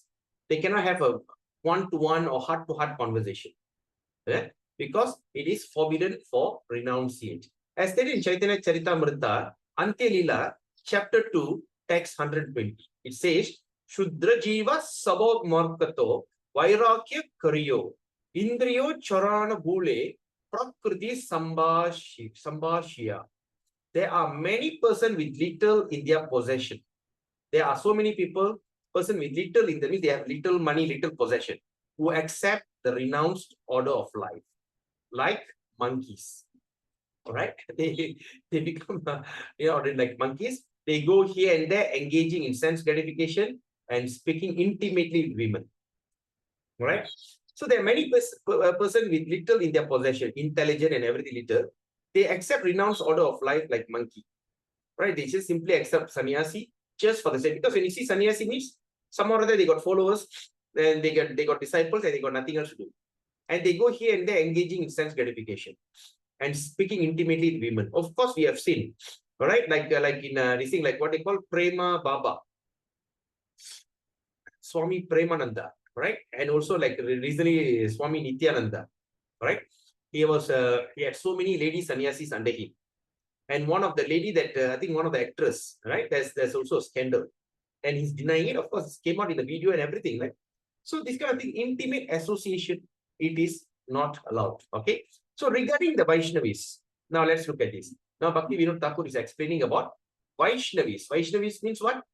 All right. Vaishnava means male devotee. Vaishnavi is female devotee. All right. Vaishnavis. In Chaitanya Charitamrita, Antya Lila, chapter 12, text 42 says, Purvavat Prabhu Koila Sabara Milana Stri Sabha Dura Hoite Koila Prabhura Darashan. Sri Chaitanya Mahaprabhu received them all. Yes, Sri Chaitanya Mahaprabhu received them all. Just yet in previous years. All right. The women, however, saw the Lord from distance. The women, however, saw the Lord from distance. They stay away, far away. All right. This is the prescription in regard to householder Vaishnavas. Okay. Householder Vaishnava should not associate with others' wife or prostitutes. Okay. This is very important. Okay. Even the householder, Grihastha, married men. All right. They should not associate with another man's wife. Okay. Another man's, because, see, the Grihastha men have experience, and other man's wife also has experience. So when both have got experience, there's no big deal in between. I'm talking this based on what my friends used to tell me, the mundane ideology. Right? Of course, this is just for the understanding the subject. I'm just saying like this. Right. So he said, well, okay, well, let's have fun, let's go out, let's see, these kind of things. They should not associate others' wife. At the same time, also to the prostitutes. Sometimes when the man has a strong desire and the wife couldn't satisfy the desire, because they have already experienced it, just go and let's visit a prostitute. It's not allowed. Okay, going to the prostitute, what is that thing? Okay, according to, I also read this somewhere. The prostitute has so much of heavy bad karma, right? So when a man goes to that prostitute and have sex with that, he accepts all her bad karma. He accepts he accepts all the bad things. So he will fall from his righteous position, right? So it's very important. They should not indulge in any association with other than their own wives, right? So he should not have any other association or intimate association other than his own wife. And that also according to religious scripture. That's why in our Vedic system, they say, other than your wife, every woman is your mother. And in Bible, Jesus says, even if you see women in a very lusty way, right? It's considered adultery. You consider you've done adultery. Can you imagine that? Even you look at a woman in a very lusty way. Wow, look at her, man, sexy girl. Wow. It's considered you've done adultery.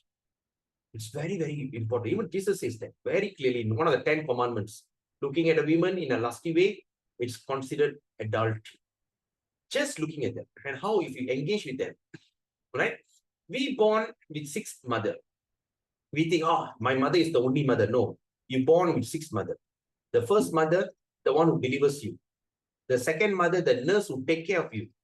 Because when your mother is sick, after delivery, she's very lethargic and tired. The nurse is taking care of you. Number 3, what they call the Mother Earth, who holds you, who nourish you. Mother Cow, that gives you milk, that protects you. Number 5, the wife of a Brahmana, your guru, or the wife of the king is your mother. Okay. Number 6, other than your wife, every woman around you is your mother.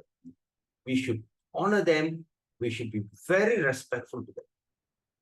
We should not have any kind of ill thoughts or ill thing with them. That's why when a person divert from his path and start to engage in illicit affair with another man's wife or with another woman, it is simply having an illicit affair with your own mother. That's why it is very, very, very extremely sinful. All right. Other than your wife, every woman is your mother. That's why we call women in our society, we call them as Mataji. Mataji means what? Mata. Mata means mother. Mada. Mada, Pida, Guru, Deva. Mada. Mother. We call them as mother. Right? And Prabhu, we call Prabhu means what? Master. Because we always want to become a servant. Right? We want to say Hare Krishna Prabhu. That means I'm telling Hare Krishna, dear master. So we call each other as master. That means we are calling each other as a servant. When we see women, we call them as mother. Mataji. But sometimes, some devotees will tell, your Mataji, did you see my Mataji? Then sometimes they ask me, your Mataji didn't come. I say, which one, my Mataji? You're referring to my wife or my mother? Sometimes they make that mistake. It's quite funny sometimes, I say, sometimes they call Prabhu, your Mataji is calling. I say, my Mataji is at home. My Mataji is at home. Which Mataji is calling me? No, your Mataji. He said, oh, my wife. She's my wife. She's not my Mataji. She's my mother. She's not my mother. So please, next time when you start to address people, your Mataji didn't come. Your this thing, your Prabhu, okay, don't use that kind of word, all right? Sometimes. So there's that. So we should always remember that every woman are respectable, and we have to respect them because they are our mother. All right, Mataji. Okay, so when we have this kind of thought, we should not have any kind of illicit thoughts in them. So to avoid that, Chaitanya Mahaprabhu set that example. He accepted everyone.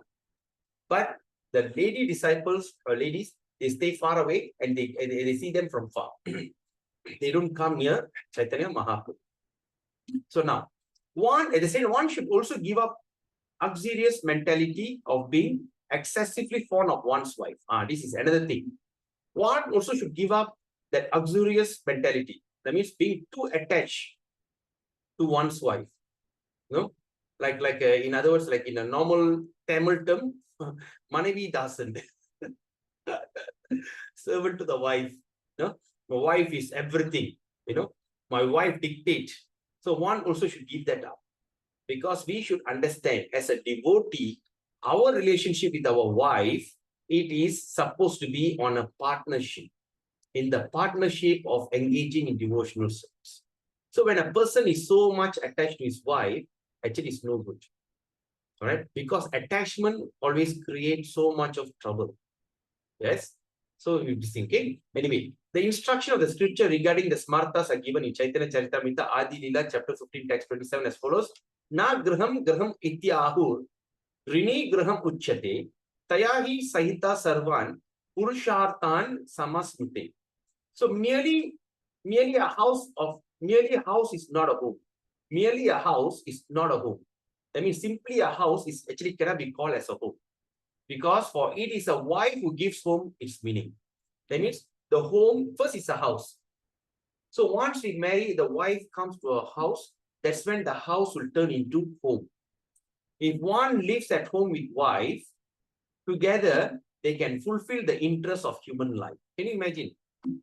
So when a wife comes to the home and stays and turn the house into the home, and they can together, that's what I'm telling you, in partnership, they can fulfill the interests of human life. How? By bringing in religious, pure, what they call a religious child, to bring forth devotees. Even a child that born, train them as devotees. So that is what it is. So they can fulfill the interests of all human life. There are 4 kinds of human interests. There are 4 kinds of human interests in people. The general, that means religiosity, economic development, sense gratification, and liberation. Dharma, artha, kama, moksha. Okay, there is 4 kinds of human interests in general. Okay, the prescription of scripture regarding varna and ashrama are called religion. Okay, the prescription of scripture regarding varna and ashrama is called religion. That means what is religion? Varna, ashrama. Varna means what? You are in what mode? Are you a Brahmana, Kshatriya, Vaishya, or Shudra? Right? So, ashrama means your social standing. That means, are you a Grahastha, Brahmachari, Grahastha, Vanaprastha, or Sannyasi? So, like we are all in Grahastha ashram. Right? So, that means we are all married. We have a family. We are Grahastha ashram. Right? So, like that. So that's the thing. So Varna and Ashram. All right. So yes, Brahmana, Vaishya, Shudra. Okay. Grahastha, Brahmacharya is correct. Varna, Ashram. So this is the identification. Where do you stand? This is called religion.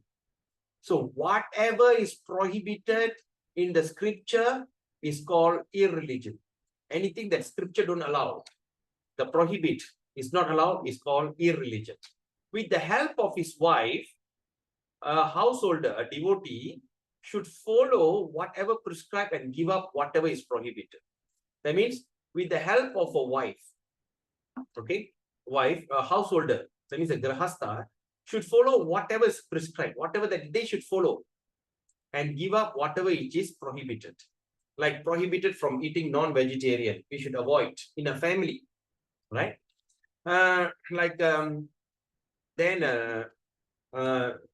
Whatever prohibition, all right, it should be avoided, and we should do it in a partnership, okay, with the wife. Okay, so whatever is achieved by following religion, then whatever is achieved by following religious principle is called artha, or economy development, right?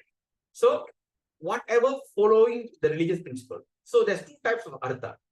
That means you're talking about artha, dharma, artha, kama, moksha. Dharma means what? Right? Not a cheating religion, or not the religion that is materially motivated. So the wife and husband must work together to develop the religiosity in the family. That is dharma. Positively we are looking at. All right. Second is artha. Artha means not by endeavoring anything. As long as I can make money, I can do anything else. Okay. they should follow according to the religious principle. I've got I'm giving one real life example. One of my friend, a very dear friend of mine, both husband and wife, my college mate, this Chinese couple, until one day this fellow went and stuck with loan shark. Okay. And he don't have a choice. He allowed the wife to go and work as GRO in the pub. I got a shock of my life. Right? Then I asked, what are you doing? Your wife goes to work as GRO. Nothing like just sit with the guys and just drink punila, I said, cannot do that. For the sake of money. I go, okay who cares as long as they have money. Even the wife will say, as long as money, Punidan. I mean, my name is Punidan. As long for the money, Punidan. Just okay, anything. It's like that. That is what is it's becoming very common nowadays. Right? Just for the sake of money, the wife goes and sing in the pub. The pub singers, they all are basically married people. Right? Like all the Filipino singers who come and sing once in a hotel. I was in a hotel, then I saw them singing, and they sing one song. Then after that, I was going, and they were coming. Then I asked, I just simply created a conversation. I said, you sang so well.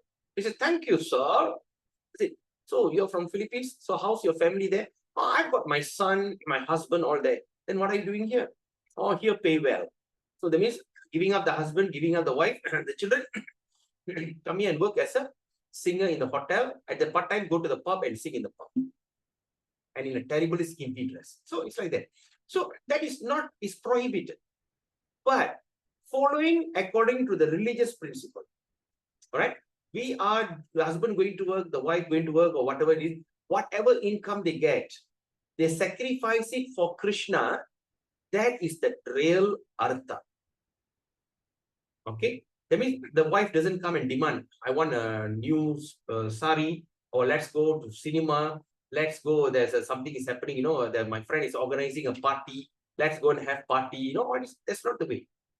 Right? That is not. But this is they are just keeping all the thing, and fully husband and wife both are engaging in devotional service. So artha means economic development. So now Bhakti Vinod Thakur is mentioning artha, assets. Artha means assets like house, sons, daughters, cows, and animals are all artha. Right? So what is that? Our real property asset? House, sons, daughters, putra, putri, cows. Of course, now we cannot keep cow in our house, right? And animals are all called artha. For enjoying those objects is karma, is kama. That means enjoying those objects, there is karma. That means what is kama means? Kama, not karma, kama. K-A-A-M-A, kama, lust. So that means I have got that artha, all right? My wife, my house, my children, and everything, my artha. But to enjoy those objects. Enjoy means what? That means you're not sacrificing to Krishna. You are enjoying it for yourself. Having a house with all the latest, big inch TV. I'm not sure what they call that, 65 inches TV, with latest sound system. I'm sitting in a nice couch, so nice. And I drink some nice water or something, I eat palatable food. All these are considered. That means enjoying that asset is called karma. You all follow? Enjoying. That means what enjoyment? Enjoying independently from Krishna. Okay? Enjoying independently from Krishna is called karma. So now, dharma, artha, and kama, these three are called three varga. Three varga, or the pursuit of human life. Three varga, three kind. Three means three. Three means three. Varga means varieties. Three varieties. So three varieties, this is actually the pursuit of human life. So practicing these three varga is life of a conditioned living entity. So to enjoy practicing these three varga, practicing it is the life of a conditional living entity who is wandering in the cycle of fruitive activities. These are the people who are karmi, that is wandering in the fruitive activity. For them, this is the three things: dharma, artha, kama. All right? It's meant for conditional living entity. Now, so it is the duty of smartha householder to practice three varga with one's wife. All right, what is smartha means? Smartha means like the traditional householder. What do you call the traditional householder? What activity do you call this? Vaidiki. Right? Vaidiki. That means the traditional house. That means following the rules and regulation, earning money according to the law, according to the law, engaging everything for Krishna, like all very disciplined family, disciplined. It's called smarta. Smarta means a very traditional, all right, householder. All right. So a householder should practice three varga with his wife day and night. Okay, three varga. That means the householder smarta must also practice three varga with his wife day and night. The wife can accompany one while visiting holy places. Right? Even they can go together to visit holy places. Until one's endeavor for the supreme goal of life, until one endeavors for the supreme goal of life, what else is there except pursuing three varga? Bhakti Vinod Thakur is asking. So that means what he says, until one endeavor for the supreme goal of life. Let me say, like example, you are not a devotee. That means until you endeavor, or this is called like smarta brahmana. Until you endeavor for the supreme goal of life, until you want to go to the supreme goal of life, bhava, prema. Okay, what else is there for you other than these three varga? Dharma, artha, kama. Other than there's nothing else. Right? So liberation is the living entity's fourth interest. Liberation is the fourth interest. That means the fourth is what called moksha. So dharma, artha, kama, moksha. All right, that's the fourth interest. So there are two types of liberation. Bhakti Vinod saying there's a two types of liberation. Number one, relief from extreme distress. Okay, extreme distress. And secondly is attaining spiritual happiness. All right. So one is to release from distress. What they call? Relief from extreme distress. And secondly, attaining spiritual happiness. That's only two types. For those whose religious lives are regulated by dry knowledge or impersonalism. All right. That means those people who are under the spell of dry knowledge, Mayavadi philosophy, impersonalism, they get relief from extreme distress. So these are the people, is their prime goal. So to come out of depression and distress, that is their prime goal. I mean, those who are very distressed, usually they can see they are with these Mayavadis. All right. They say, actually, you have God. Really? You are suffering. Why? Because you don't realize it. Oh, if you find out that you have God, you can come out of it. Hey, really, I want to come out from depression, distress. Oh, stress. Okay, I tell you what. I am a God because I realized it. You join me, I'll make you remember that you are a God. So these are the people, they go to that kind of camp. So what is their goal? Is to release from extreme distress by following, and they follow they regulate their knowledge by dry knowledge. And dry knowledge also like motivational. Like also there's a group in Malaysia, right? They call dynamic group. They all like religion, but not religion. What they say, we can make it. That means they believe more into your self-belief, right? Self-belief other than religion. So they are the motivational organization or self-awareness organization, but that moves like a religion. So it's a dry knowledge. And impersonalism, that is, there's no God. Oh, that God, you are God, I am God, dog is God, even a pig is God. No? And God is formless and all these kind of things. So their goal is to come out from extreme distress. But now, those whose heart are filled with pure knowledge, those heart filled with pure knowledge of Shastra, ultimately search for transcendental happiness and do not remain bound in simply gaining relief from extreme distress. So those who have knowledge, they are not bothered of extreme distress or depression, pain, or whatever. Their main goal is to achieve bhava. They want to feel how it feels like loving Krishna. And they want to achieve prema. They want to understand how Radha and Krishna love among them. They love each other. They want to find out why Lord Chaitanya Mahaprabhu sometimes go into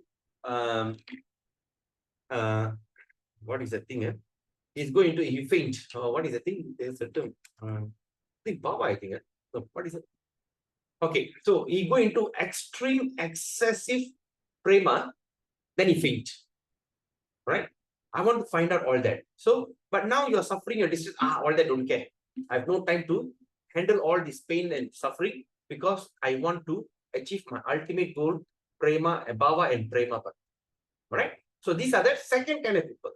First is, I want to come out of distress by following this nonsense. Second is, I want to follow. I don't care about distress. I don't care of suffering. I don't care about pain. But I want to achieve the highest goal. That is the supreme personality of God. To become the eternal servant. That's the second type of person. Now, a Vaishnava, whether a householder or a renunciate, even is a householder, that means a married man or a renunciate, is desirous of transcendental happiness. So they are more in, they just care more into transcendental happiness, a spiritual happiness. Householder Vaishnava always work together with his wife for the purpose of achieving transcendental happiness. Actually, it's very true. All this while I try to do it myself. But when my wife became a devotee, it's totally a different environment. Yeah? It's totally a different environment. See, I am in different profession. My wife is in different profession. But we have only one place that we can talk in common. That is the service to our Jagannath. You know? Like that. Say like, for instance, okay, I'll give you one incident happened yesterday. I saw my wife offering prasadam early in the morning. She made this thing called buckwheat idli, right? Something new she tried and turned out very well. Buckwheat idli with chutney. So when she did offering, when I was rushing, after I do my finish of Mangalati, I was rushing to send my children. I assume my wife offered everything. I offered everything, all right? Because she also cooked lunch, also Ekadasi lunch, which I will come and offer later. But when I saw her offering in the morning, I thought all this offered. So then what happened? So we went out, came back, and I assumed that she had offered, and I start to honor all the food, the idli, chutney, and along with all the other, like this, you know, that kachang, sambal, and all this Ekadasi prasadam preparation. I start to eat. Then yesterday night, I came back after sending my daughter from tuition. I told my wife, today your cooking was fantastic. He said, oh, I know Krishna enjoyed it. Then I asked, but I didn't see any tulsi in other offering. Why didn't you put tulsi? When you want offering, must put tulsi. I saw tulsi only in idli and chutney. But others I didn't see. And then she said, because I didn't offer. I said, what? You didn't offer? No, I didn't offer. I thought you offered. Oh, then she got very angry, very mad. Oh, you are so ignorant. You know, suddenly she started to speak philosophy. You are ignorant. How could you do that? I cook so many varieties so that Jagannath will enjoy our prasadam. And only that's why when I see Jagannath, Jagannath looks like, you know, my deity Jagannath is very expressive. When he's not angry, he starts to show long face. You can see it very clearly, right? No wonder I came and see Lord Jagannath showing me long face. Patra, all showing long face. I was thinking, what's wrong with my prasadam? And then she has some kind of relationship with the deity. And she was so angry. She said, oh, I'm not sure. I didn't know that he didn't offer. I said, how am I supposed to know? And she became like so agitated. And after that, she immediately go took a shower and went in front of the deities and just asking apology. My dear Lord, please forgive me. My husband is such an ignorant fool. You know, he didn't know that I didn't offer all these things. Anyway, I'll do something for you now and I can offer to you. Please don't, I know you're very hungry. And she started to, you know, what I am trying to tell you here is, formally all this never happened. Right? Because I'm the only one and none of my family members are devotees. Right? So now, once she became a devotee, our relationship, especially in spiritual life, it became even more sweeter. You know, like this kind of example, attached to the deity, cooking and offering to Krishna, our mind and thought is always there. Right? So that's the thing. So we have to work together with our wife or the husband for the purpose of achieving transcendental happiness. Talking about this, I remember yesterday what happened. Although engage in all kind of work in this way. Now, mark this word, underline this word. Although engage in all kind of work in this way. Right? I mean, working together, what they call? Working together, engaging in spiritual life, you know, like everyday cooking and all these things. You know, you're just doing, you know, you're being a partner in service. What happened? He never becomes uxorious. Uxorious means what? Pondati Dasan, sorry, Manavi Dasan, or become a queen-controlled person. Right? You have, because you have no time to be queen-controlled, or become a servant to the wife. Whatever my wife says is Deva Vakya, or whatever my wife says is topmost. So when we can engage in all this kind of activity in a partnership, right, he never become very attached to his wife. Attachment to his wife means in all other varieties of attachment. I don't want to mention. I believe you understand what I'm saying, right? So we are basically we have a beautiful spiritual partnership. In this way, he remains free from women association throughout his life. Okay, what is women association in married life? You understand what I'm saying? Like having, because marriage means you're granted, you have a license. You mean your sexual is legal, right? Even you're married, you refrain from it, right? So you do not get so much of attached to that kind of thing. So it totally gives up illicit intimate, right?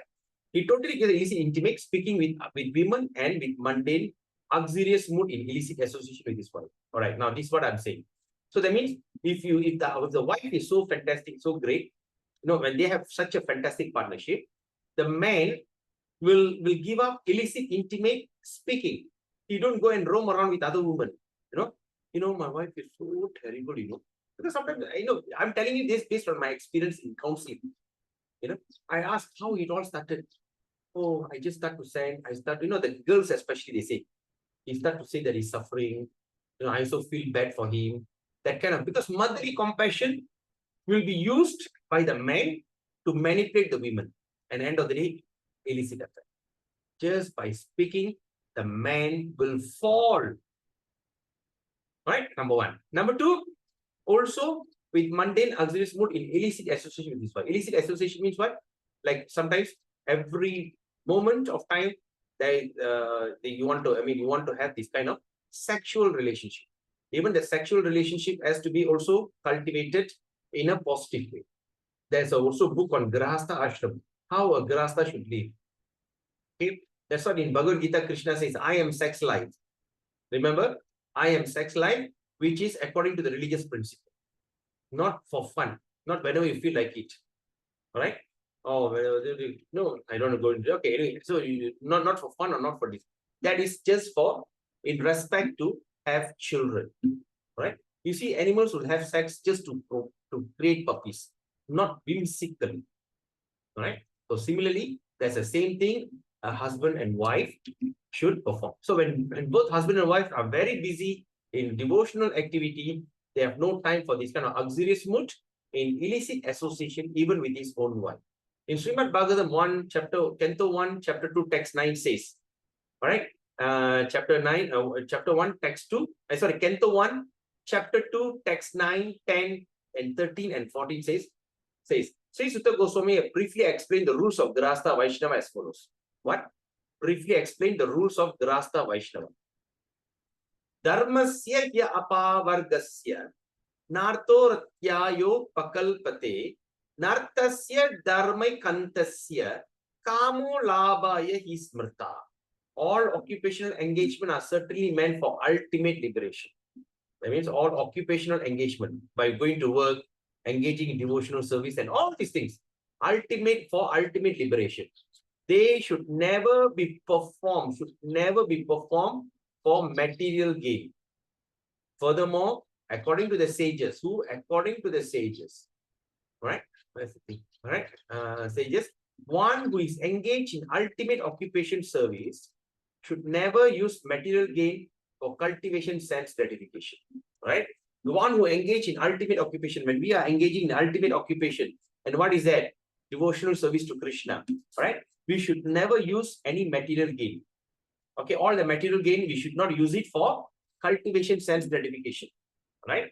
So, example, I'm earning 10,000 a month.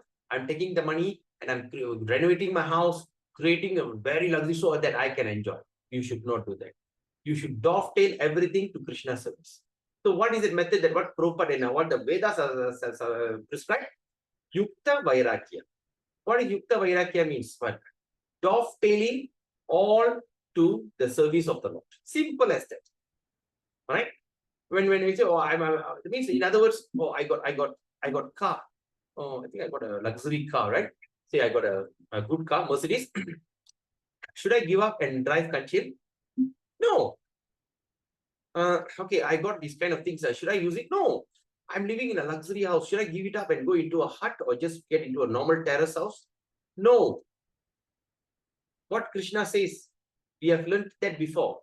Yukta Vairagya. I think in a day 3 or day 4, in one of the okay.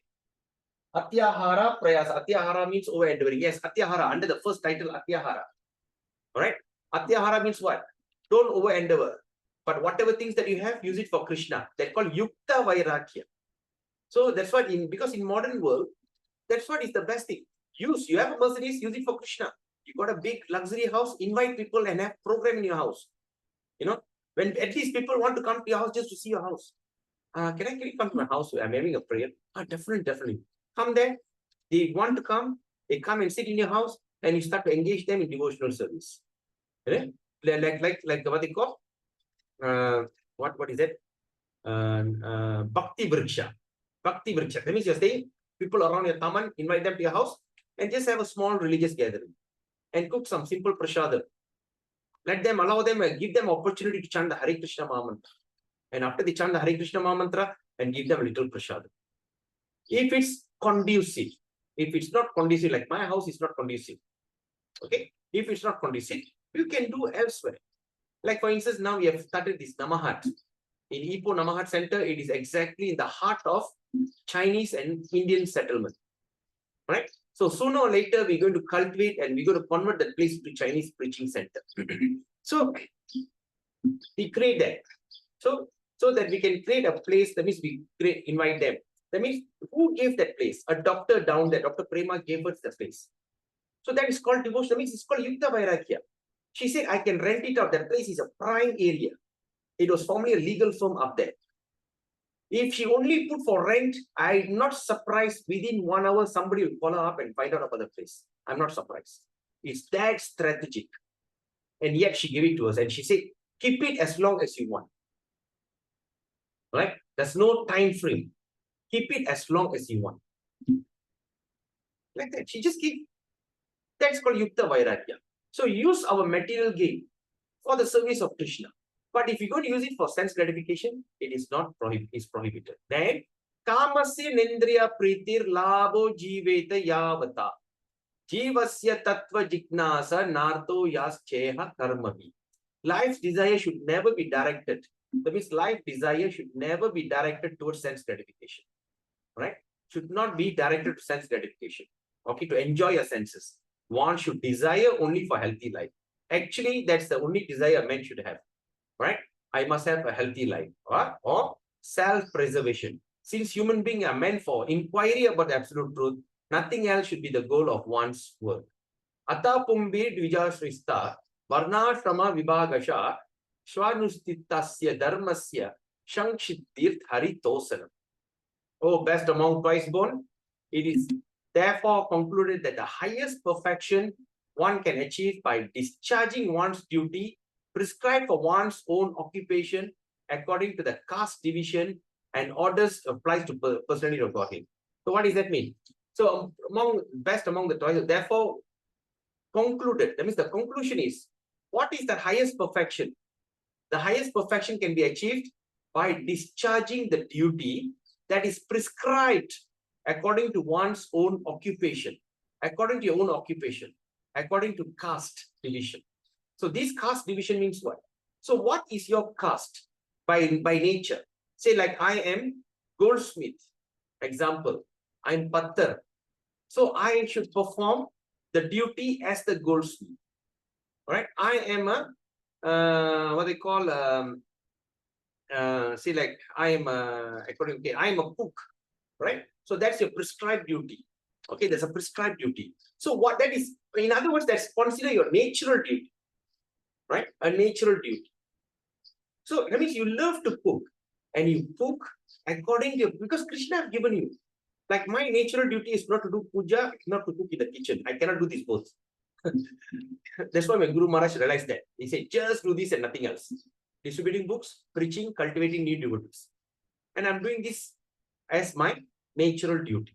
So we have to follow our own occupational duty nature in order to please the Supreme Lord. Okay? Because if it's natural duty, he will do the best. Tasmat ekena manasa Bhagavan Satpatam Patihi Shrotavya Kirtitavyascha Deya Pujaschа Nityada. Therefore, with one pointed attention, one should constantly hear about, glorify, remember, and worship the Supreme Personality, who is the protector of the devotees. The purport is that in 20 religious scriptures, there are mainly instruction about three varga. All right? Is that 20 religious scripture? I'm not sure what does it mean by 20 religious scripture. I mean, there's this thing. So there's around 20 religious scripture. There's only one thing, instruction of three varga. What is three varga? Can you all remember? Can you all tell me what is three varga? Dharma, Artha, Kama. Very good. Dharma, Artha, Kama. So all the thing is only speak about only these three varga. Dharma, Artha, Kama. Okay. For the welfare of the karmis, now, Bhakti Vinod saying, but for the welfare of the karmi, the merciful sages have composed 20 religious scripture that is suitable for karmi. Right?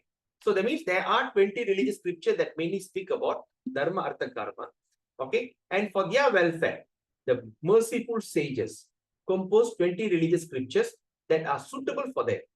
Okay. And in Srimad Bhagavatam, Canto 11, chapter 20, text 9 says, Tavat karmani kurvitta na nirvityeta yadava yavata mat kata shravanadava shraddha yavan na jayate. As long as one is not satiated by fruitive activity and has not awakened, that means as long as one is not satiated by fruitive activity, that means the person is not fed up with fruitive activity and has not awakened his taste for devotional service by Shravanam Kirtanam Vishnu.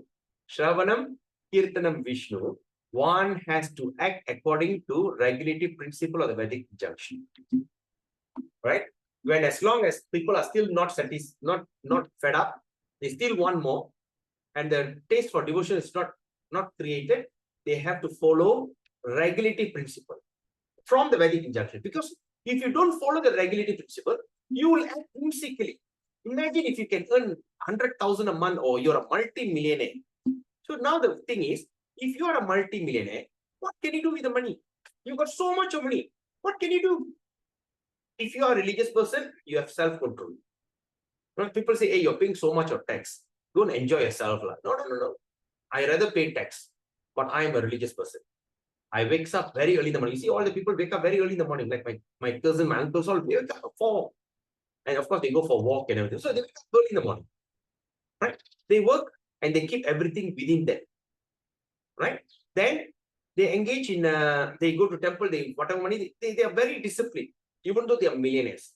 Even though they are millionaires, they eat the food which is not very grandiose, just a simple, nice meal. That's it. But what happens if you are a millionaire and you're acting? Like, this lady here, Vida collection, that's one lady. Like she's from Ipoh actually. She became too rich until she went and put Botox all over the face. Now the lips all become like so swollen. And it's so crazy. She just went and bought a Ferrari for his, he likes one boy, a young boy. He bought Ferrari. And the boy says, no, I don't want. And he got so angry and she sacked him. So like that. So if you don't follow the Vedic injunction, you will act like an animal. All right.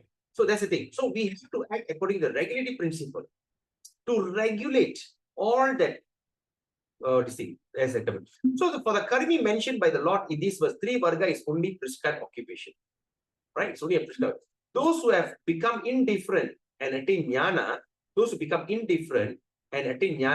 for them there's no longer need for 3 varga activities. Right? Because they start to speculate. They don't need 3 varga. They give up those activity and become eligible for sannyas with dry knowledge. So they don't do all that. They become sannyasi with dry knowledge. Those who are faithful in hearing the topics, right, of Lord, after receiving the mercy on the straight of their accumulated pious activities from many lifetimes, are no longer attached to karma. Okay, that means those who are faithful in hearing the topics of the Lord, after receiving His mercy, Krishna's mercy, on the strength of accumulated pious activities from many lifetimes, no longer attached to karma. They are called Vaishnavas. Now you understand who is Vaishnava? They are called Vaishnavas. Okay. So among them, those who are Grihastha enjoy whatever artha they obtain while practicing dharma. So Grihastha, they enjoy whatever artha, whatever property asset they see, they enjoy for the purpose of liberation, and not for the purpose of sense gratification. Rather, his artha helps them. That means his artha, that means his assets, help them purely maintain their life in favorable cultivation of Krishna consciousness with the purpose of understanding the absolute truth. Okay, example I've seen. In fact, I'm also like practicing. Get enough, get a property which is sufficient, right? So time comes, like certain things, you just create. So that means the time, say like my wife is German, she retires age of 60. That means another 13 years to go, right? So retires age of 60. So from 60 until our final day, we know that we are taken care.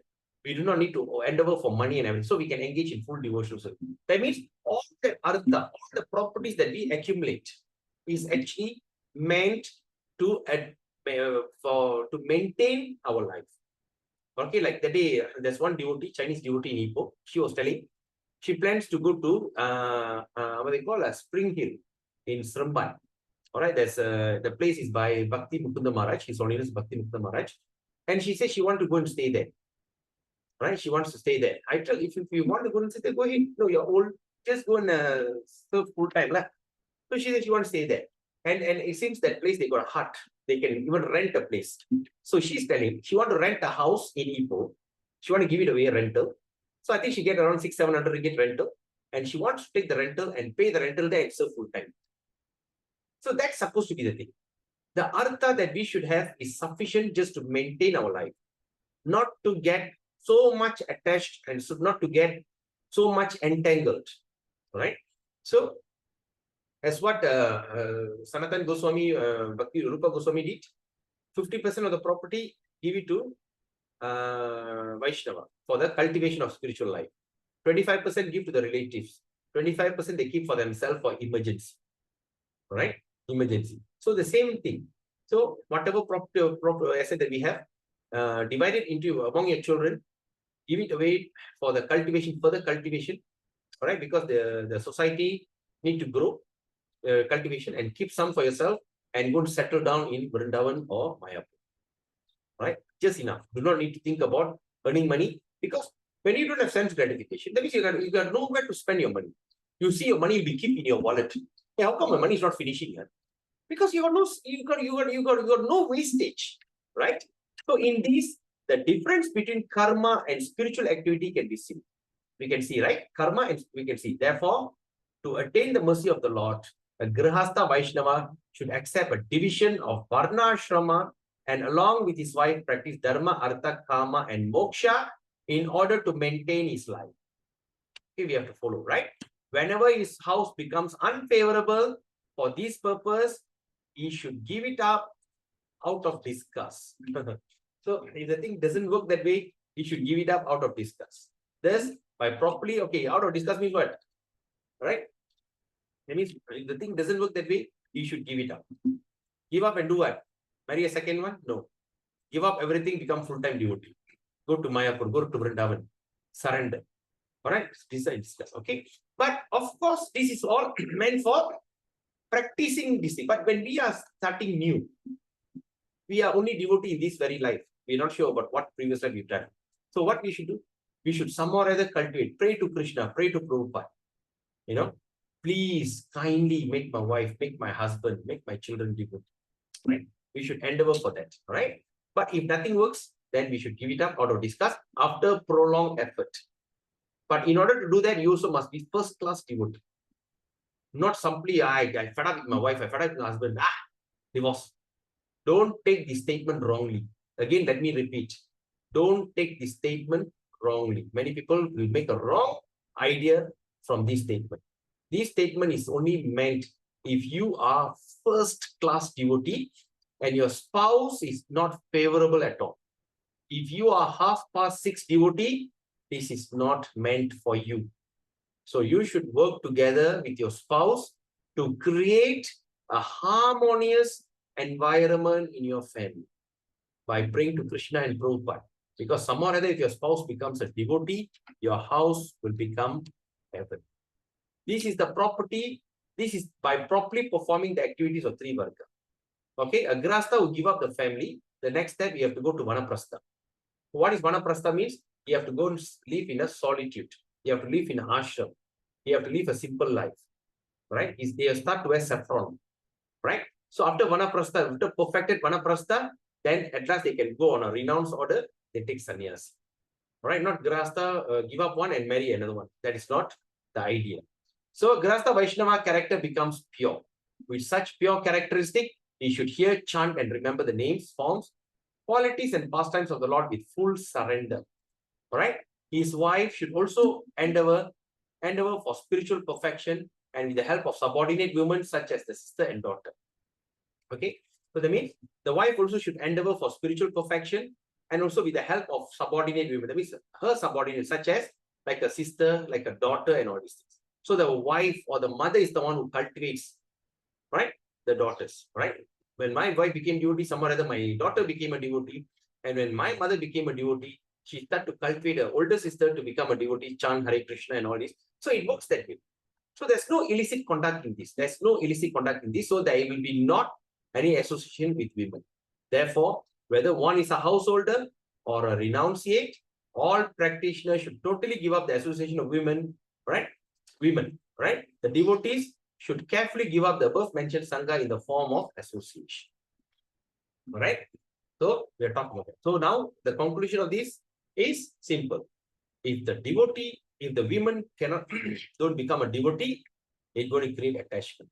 A man should make sure that he have a harmonious life in his family where both husband and wife perform bhakti. When the husband and wife cannot perform bhakti together in enthusiasm, correct? There'll be chances of some kind of illicit activity even among the married couple. At the same time, a man should not, even a grahastha or even a renunciate, even a brahmachari, should not have any what they call intimate discussion with other man's wife or with any other woman, especially non-devotee, even with devotees. You have nothing to speak to a devotee woman, right? If she needs help, maybe you and your wife together will try to help. Like this one wonderful couple like Hari Leela Prabhu and Divya Leela Mataji. The couple from South India, but now they are serving His Holiness Jayapataka Guru Maharaj in Mayapur. Both husband and wife. They are creating this kind of environment. They are going as husband and wife, try to cultivate harmony in marriage life. It's not the Prabhu, Hari Leela goes by himself, or not the Mataji goes by herself. Both go together and they cultivate this kind of what they call this kind of harmonious thing with devotees. All right. So with that, we stop our session here. It's already 11:08. So now let's open for question. Any questions? Is this topic today quite heavy? I'm sorry because I have no choice because I need to follow the flow of Srila Bhakti Vinod Thakur. Yes, Vaishnava Prabhu. So how do you were talking in the beginning? You were talking about giving up your subtle body. How can you give up your subtle body? You give up your subtle body when you achieve perfection in your spiritual life. Once you attain prema, when you attain prema or bhava, okay, when you attain prema or bhava, that means you are beyond, because your prema and bhava, there's something that cannot even be assimilated or cannot be evaluated by your mind, intelligence, and ego. Okay. It's beyond that. So that means when you are going beyond that, that means you are coming to your pure consciousness, your soul, your pure consciousness. So when that thing happened, so the mind and everything, so once we are in that mood, and when the time that we give up this gross body, our subtle body will start to give up. Get destroyed. So there is also saying that one of the way of destroying subtle body is by Lord Vishnu Sudarshan Chakra. Is the chakra will like goes in and burns down all the thing, and you as a pure form. But another thing that we also studied that first we go to the Viraja River, the border, we take a bath. So the subtle body, we travel up to the Viraja River, out of this planet. We go to the Viraja River, we take a bath. And once we go and take a dip, our subtle body will get diluted and we come out in our original soul, our original Sachit Ananda Vigraha. Thank you. Thank you. Yeah, thank you. And then there also something that just reminded me. Thank you for your question. You have reminded something very interesting. Like I was organized a program for His Holiness Bhakti Brahat Bhagavata Swami in what they call in Sungai Sipur. Okay, there's a typing devotee. I think Charna Lishmi Mataji, I think was there also, right? I think she was there. And of course, many people have seen, how I got the firing from that Maharaj, right? So in one of the things, it says, anyone who comes to serve in the temple, please mark this thing. Print it in your mind, all right, or write it down. Anyone who goes to temple and performs seva, he is serving original spiritual form. Can anyone repeat what I tell? Or if you don't understand, raise your hand, I'll say it again. Did you get what I said? Okay. Yeah, Prabhu, but as long as you are in a temple, but once you go, you come back to your original self. Okay, thank you. Okay. What are you saying? Okay, now let me repeat again. When we go to temple, example, we go to temple to serve the Lord, to dance in front of the Lord, to eat prasadam, in whatever things that we do, we are actually performing it in our original spiritual form.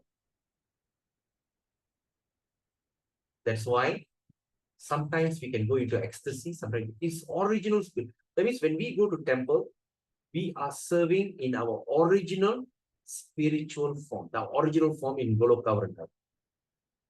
Only while you perform that devotional service, you are coming to your original form. So once you go out, you come back to your material form. Everything come back. You understand? You got it, Rusen Mataji? Cal, you having a drugs meaning? you say ecstasy means you say it's ecstasy. Is it performing that? Yeah, is that? But Wow. Okay. oh wow, okay, I heard but okay. Just like that day, Mataji, you came and did the Hare Krishna, the Sankirtan, right? When we did this Sankirtan, right? So actually we are doing that out of this bodily experience, right? So when we perform, so that's why we have to come to temple every day, at least every Sunday, right? Don't get disheartened. Oh, lot of things. Like last week, in Ipoh, I just told the truth. We're going to clean the temple. Nobody turned up. Not to say nobody, only around 10, 15 people turned up. Because I told the truth, right? But I said in the group, but those who are come to serve the Lord, it is someone that invited by the Lord himself. It is not you are coming and offering your service. Nobody, okay, I come and help. No. When you are coming to temple, you are invited. We are all entering to invite, come, please come and join, come, please come, Sunday program, please come, please come, please come. We are endeavoring because we are still not in that. But Krishna says, well, you don't worry, I've invited people. And only my invitees will come. Those who are fortunate people will come and they will have opportunity to serve me. So formerly, I used to get very upset. All so many people, nobody turned up. Few people, how to clean the temple. But later, but of course, Bhaktiyaloka is creating a big changes in my life. I hope it's also to all of your life, right? I feel that I coming to temple because I've invited, and you know what? I got the entire place for me. In my whole life, honestly tell you, I've never mopped the house, the temple, or watched that from the altar up to that eating area. I've never done like that in my entire life. Even my wife is thinking, wow, you're such a lazy fella, you know. Wow, I can't believe like you're mopping like this. You know, it was such a different feeling.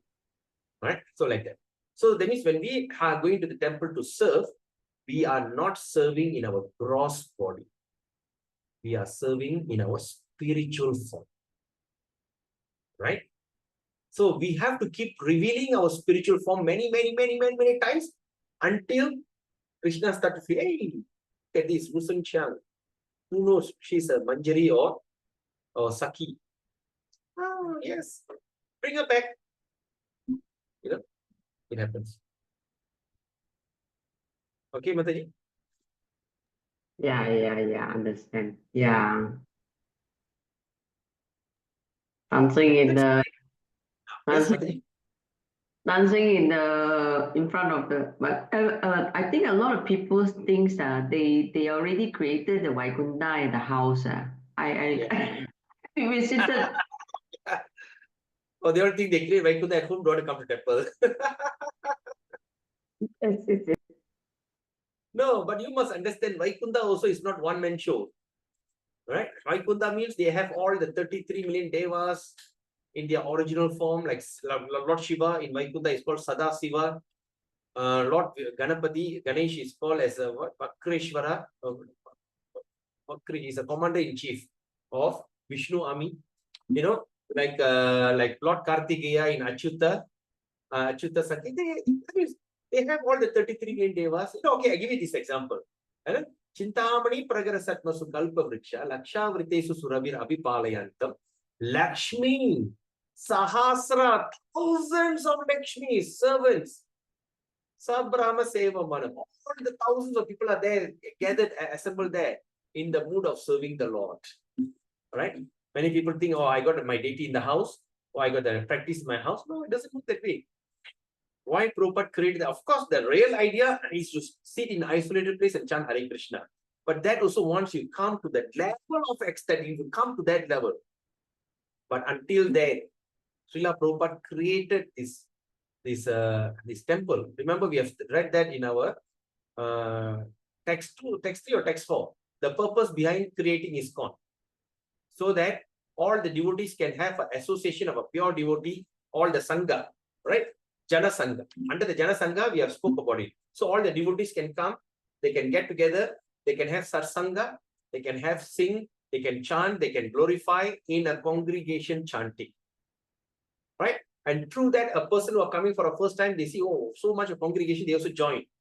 The group of exciting people like Jews join us in creating excitement. It is not sitting at home, you know, like some say, oh, I got a deity in the house. Your deity in the house is there, but you have a temple that you should serve.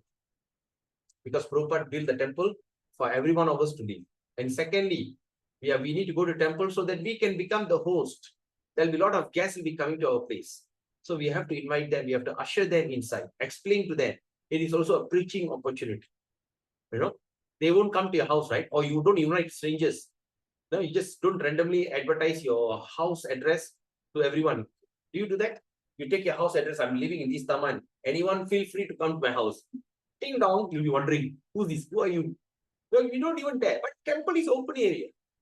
So you stay there and be a host and invite the guests. Sometimes when the guests come, don't ignore. Hi, Hare Krishna, welcome. Are you coming for the first time? So happy to see you. All right. So how did you know our place?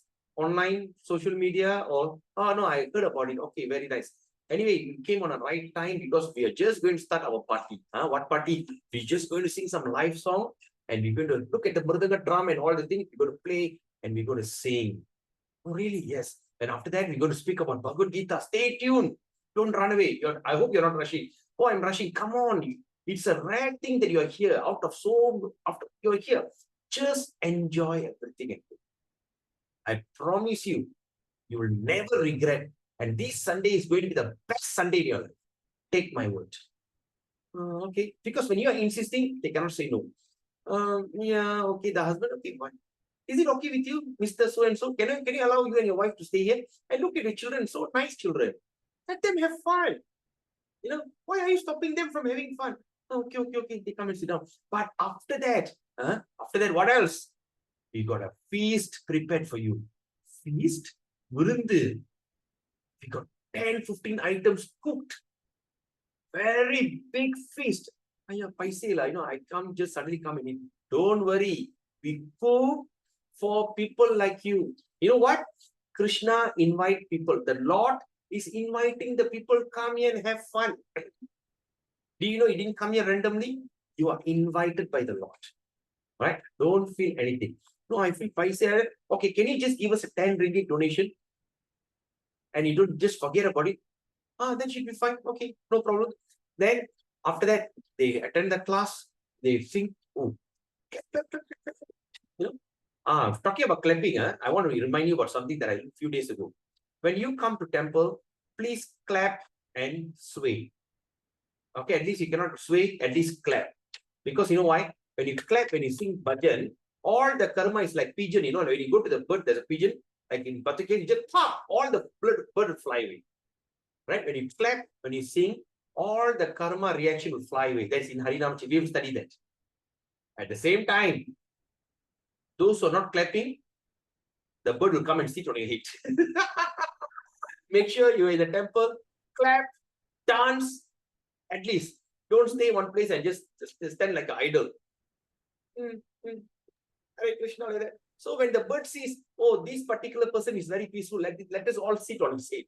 Finish. So make sure you all should clap and sway left and right. All right? Then after all the thing over, right? Okay, come. Please be seated. Okay. Can I serve you rice? How you are eating? More rice? Are you a good eater? They feel shy actually. I'll take a little. Okay, don't worry. Can I serve you or you like to come and get it yourself? Okay, come. Then just usher the guest. All right, now this is the thing. I'll put the rice. Is that okay? Can I add you more? But don't worry. All these things in abundance. You can eat till you drop. Then put it. Come enjoy. Honor the prashadam. Just see how wonderful to be a vegetarian. Oh, really? When they start to eat the food, that's it, they are hooked. Wow. Wow. Amazing. And both husband and wife, the eyes will start rolling. Then I'll then you know, okay, don't worry. Then while they're eating, I'll see which one do you like the most? Oh, I like this chutney the most. Okay, go and get the chutney and for them some more. Enough, don't worry. It's for you. Now take more chutney. Do you like this thing, sabji? This is amazing. What are you made of? Oh, this is made of pumpkin and all. Oh, this is quite amazing. I never tasted like that. Okay, go and give. Serve with love. And you know what happened? You are going to change that person's life. And you are going to be the instrument of him going back home, back to Godhead. And imagine how Krishna and all the acharyas in our parampara can be very pleased with you. Every Sunday, make a point to visit the temple. Right? It's a must. So you know, suddenly when fellows come, when people come, don't be very fully engaged running here and there. When you see someone coming, even the person can be a regular. Hi, Hare Krishna, are you coming for the first time? Oh, no, I've been here a few times. Oh, that's nice. How come I didn't see you? Oh, that means I'm not coming. Create a conversation. Because we cannot go to the street and preach. At least people come to us, create the conversation. And before they leave, give them a Bhagavad Gita, whatever as a gift. Since you're here, just to remember this day, give this Bhagavad Gita. Come back next week. Now, this is the topic we are discussing. Next week, we're going to discuss on this topic. Make sure you come. Make them a deal. So it's like that. So it's something very auspicious. So engage yourself. Okay, went so much out of the topic. Anyway, any other questions? All right, I'd like to make a small announcement. Because of this Gaura Purnima, and of course, there's a lot of other preparations that I have to prepare. I think most likely I need to postpone 2 days class. That means today is Tuesday, Wednesday and Thursday, right? Wednesday and Thursday. A few things. One, I need to finish up my Bhakti Sastri assignment because the whole day, only time I'm having this morning. After that, until night, fully engaged, right? So I have to finish up my Bhakti Sastri, assignment. And at the same time, I also got some preparation for this Gaura Purnima. Okay. So therefore, in fact, today also I've cancelled that our Namahat program. So if you don't mind, please humbly, I know that all of you are excited to come forward. Even I'm also so excited to discuss this subject with all of you. But please excuse me for these 2 days. Humbly, I requesting from all of you. Kindly grant your mercy. Just these 2 days, right? Other days, we try not to miss any class. Because these 2 days is very crucial. I have to finish up my work. And also, I have to finish up that, the preparation for Gaura Purnima. These 2 days. And on Gaura Purnima day, Friday morning, we meet. Don't miss that meeting. We meet around 8 o'clock. Okay, we meet 8 o'clock because I told none of my family, nobody's going to work, nobody's going to school. So everybody's taken leave. So we start our program at 8 o'clock. And on Friday, we're going to speak on Chaitanya Charitamrita, topic on the birth of Lord Chaitanya. The birth of Lord Chaitanya, I think, is going to be around 200 verses. I think just nice for 2.5 hours. But okay, let's immerse ourselves in the teachings and in the birth of Lord Chaitanya. I will be sharing the database and discuss that. And before that, my God, Krishna, did you all mark where? Repeat, Prabhu, repeat what? K7, repeat what, K7?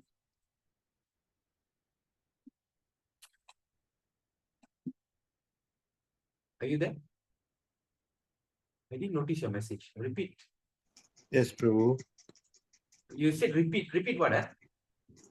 No, just now. That was already over, Prabhu. Finished already. Oh, the serving in spiritual body, is it? Yeah. Okay. Do you understand that concept? Yeah, understand already. Okay, Yeah. great. No, because sorry, I just noticed your message. I was thinking, repeat what? Suddenly. All right. So, anyway, do you all remember where we stopped? Okay, those who are having a book. Okay. So now, please mark this thing. Now let us consider Sangha.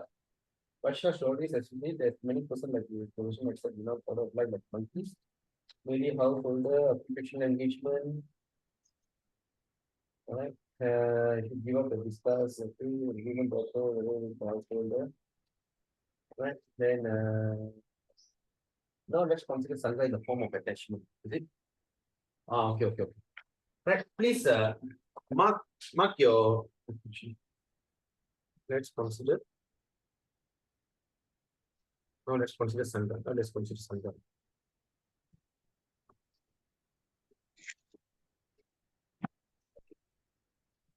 Because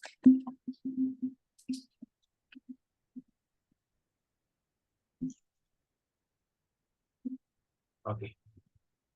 So I hope you all have marked that this one. Now let us consider Sangha. All right. So the next Bhaktiyaloka, we're going to do it next week, Monday. All right. Because today, Wednesday, Thursday, Friday is going to be our festival. After the festival, Monday is going to be our. So anyway, I would like to convey my heartful gratitude to Shanti Mataji for her donation. She donated for Ipoh Gaura Purnima festival. So at the same time, I would like to humbly request later, shortly I will send the invitation. Please come to Ipoh for this Gaura Purnima. Okay, I know Chaitanya Daya Prabhu, Cheong Fuk Quing, he's in Johor. It's not possible for, I'm not sure, but please come to Ipoh. And you know what? As I said, we have the most beautiful deities in the world. Maybe later I share in the group. Of course, I'm not sure, I'm not a good photographer, but the deity is something that you should adore. Okay, so please come. The program starts in the evening, right? Evening. And of course, Ipoh, there's another second thing, very famous in Ipoh, Samtu's Prasadam. The Prasadam can never visit until you eat till you faint. You can enjoy your Prasadam like that in Ipoh, right? The Prasadam is in abundance. And that's also Ekadasi Prasadam is also prepared. And okay, so please be my guest. If it's available for you, please come over. If it's not conducive, please don't miss any of that nearest ISKCON temple. Like Nanda Devi Mataji, you can go to Todu. Vaishnava Kripa Prabhu is from SGMKL. I don't know, Sheila Mataji is from also Nibong Tabal, right? So I think Todu will be the good place for you, or unless you're not celebrating in Nibong Tabal. Then Karbya Saras Mataji, I think you're from KL. Okay, please go to SGMKL. Sonia Mataji, I'm not sure where you're from. Shanti Mataji, where you're from? I'm from KL. I'm in Okay. Jelutung, Chalam. Oh, okay. So SGM KL is the place you can go, right? Yeah, nearest, yes.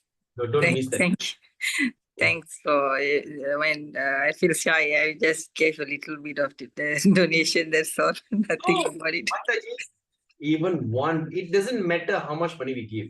The conscious, like you know that the donation for the Bhagavatam. All right, that's one ringgit. I said, Prabhu, I'm a student. I said, can you just give at least 1 ringgit? It doesn't matter how much money you give. All right, it's the matter of your charitable thought. Even your thought, you're engaging in Krishna service. Okay, please don't feel anything bad, right? And Kesavan and also Rusan Mataji from Ipoh, right? So we are starting our program in the evening. So please don't miss it. I've mentioned everybody's name, right? Sadguna Mataji, you're from KL also, right? So please join SGM KL. And I'm not sure Sonia Mataji from where, right? Selamat. You can go to Spring Hill, right? Yes. Spring Hill or Seremban Center. Okay. So all the centers are there. Go and immerse yourself in this thing because Gaura Purnima is our New Year festival. Maybe you can consider buy some new clothes, right? Offer to Krishna on the day and wear some new fresh clothes. You know, let's have fun. Okay, let's have fun. But in the morning, we gather and we discuss the birth of Sri Chaitanya Mahaprabhu. Okay. So thank you so much. You know, it's my heartfelt gratitude to each and every one of you. Take note that tomorrow and day after tomorrow, I need to postpone the session. Please kindly forgive me for that. And we continue on Friday morning at 8 a.m. 8 o'clock in the morning, we discuss on the advent or the birth of Lord Chaitanya Mahaprabhu from Sri Chaitanya Charitamrita, which is the book that we're going to read sooner or later in the future, right? So till then, have a beautiful day. Vancha kalpaturubhyascha kripa sindhubhyevacha paditanam pavenibhyo vaishnavebhayo namo namah. Hare Krishna, Krishna Krishna, Hare Hare, Hare Rama, Rama Rama, Hare Hare. Srila Prabhupada ki jai. Srila Bhakti Vinod Thakur ki jai. Gaura Premanantu. Hare Hare. Have a nice day.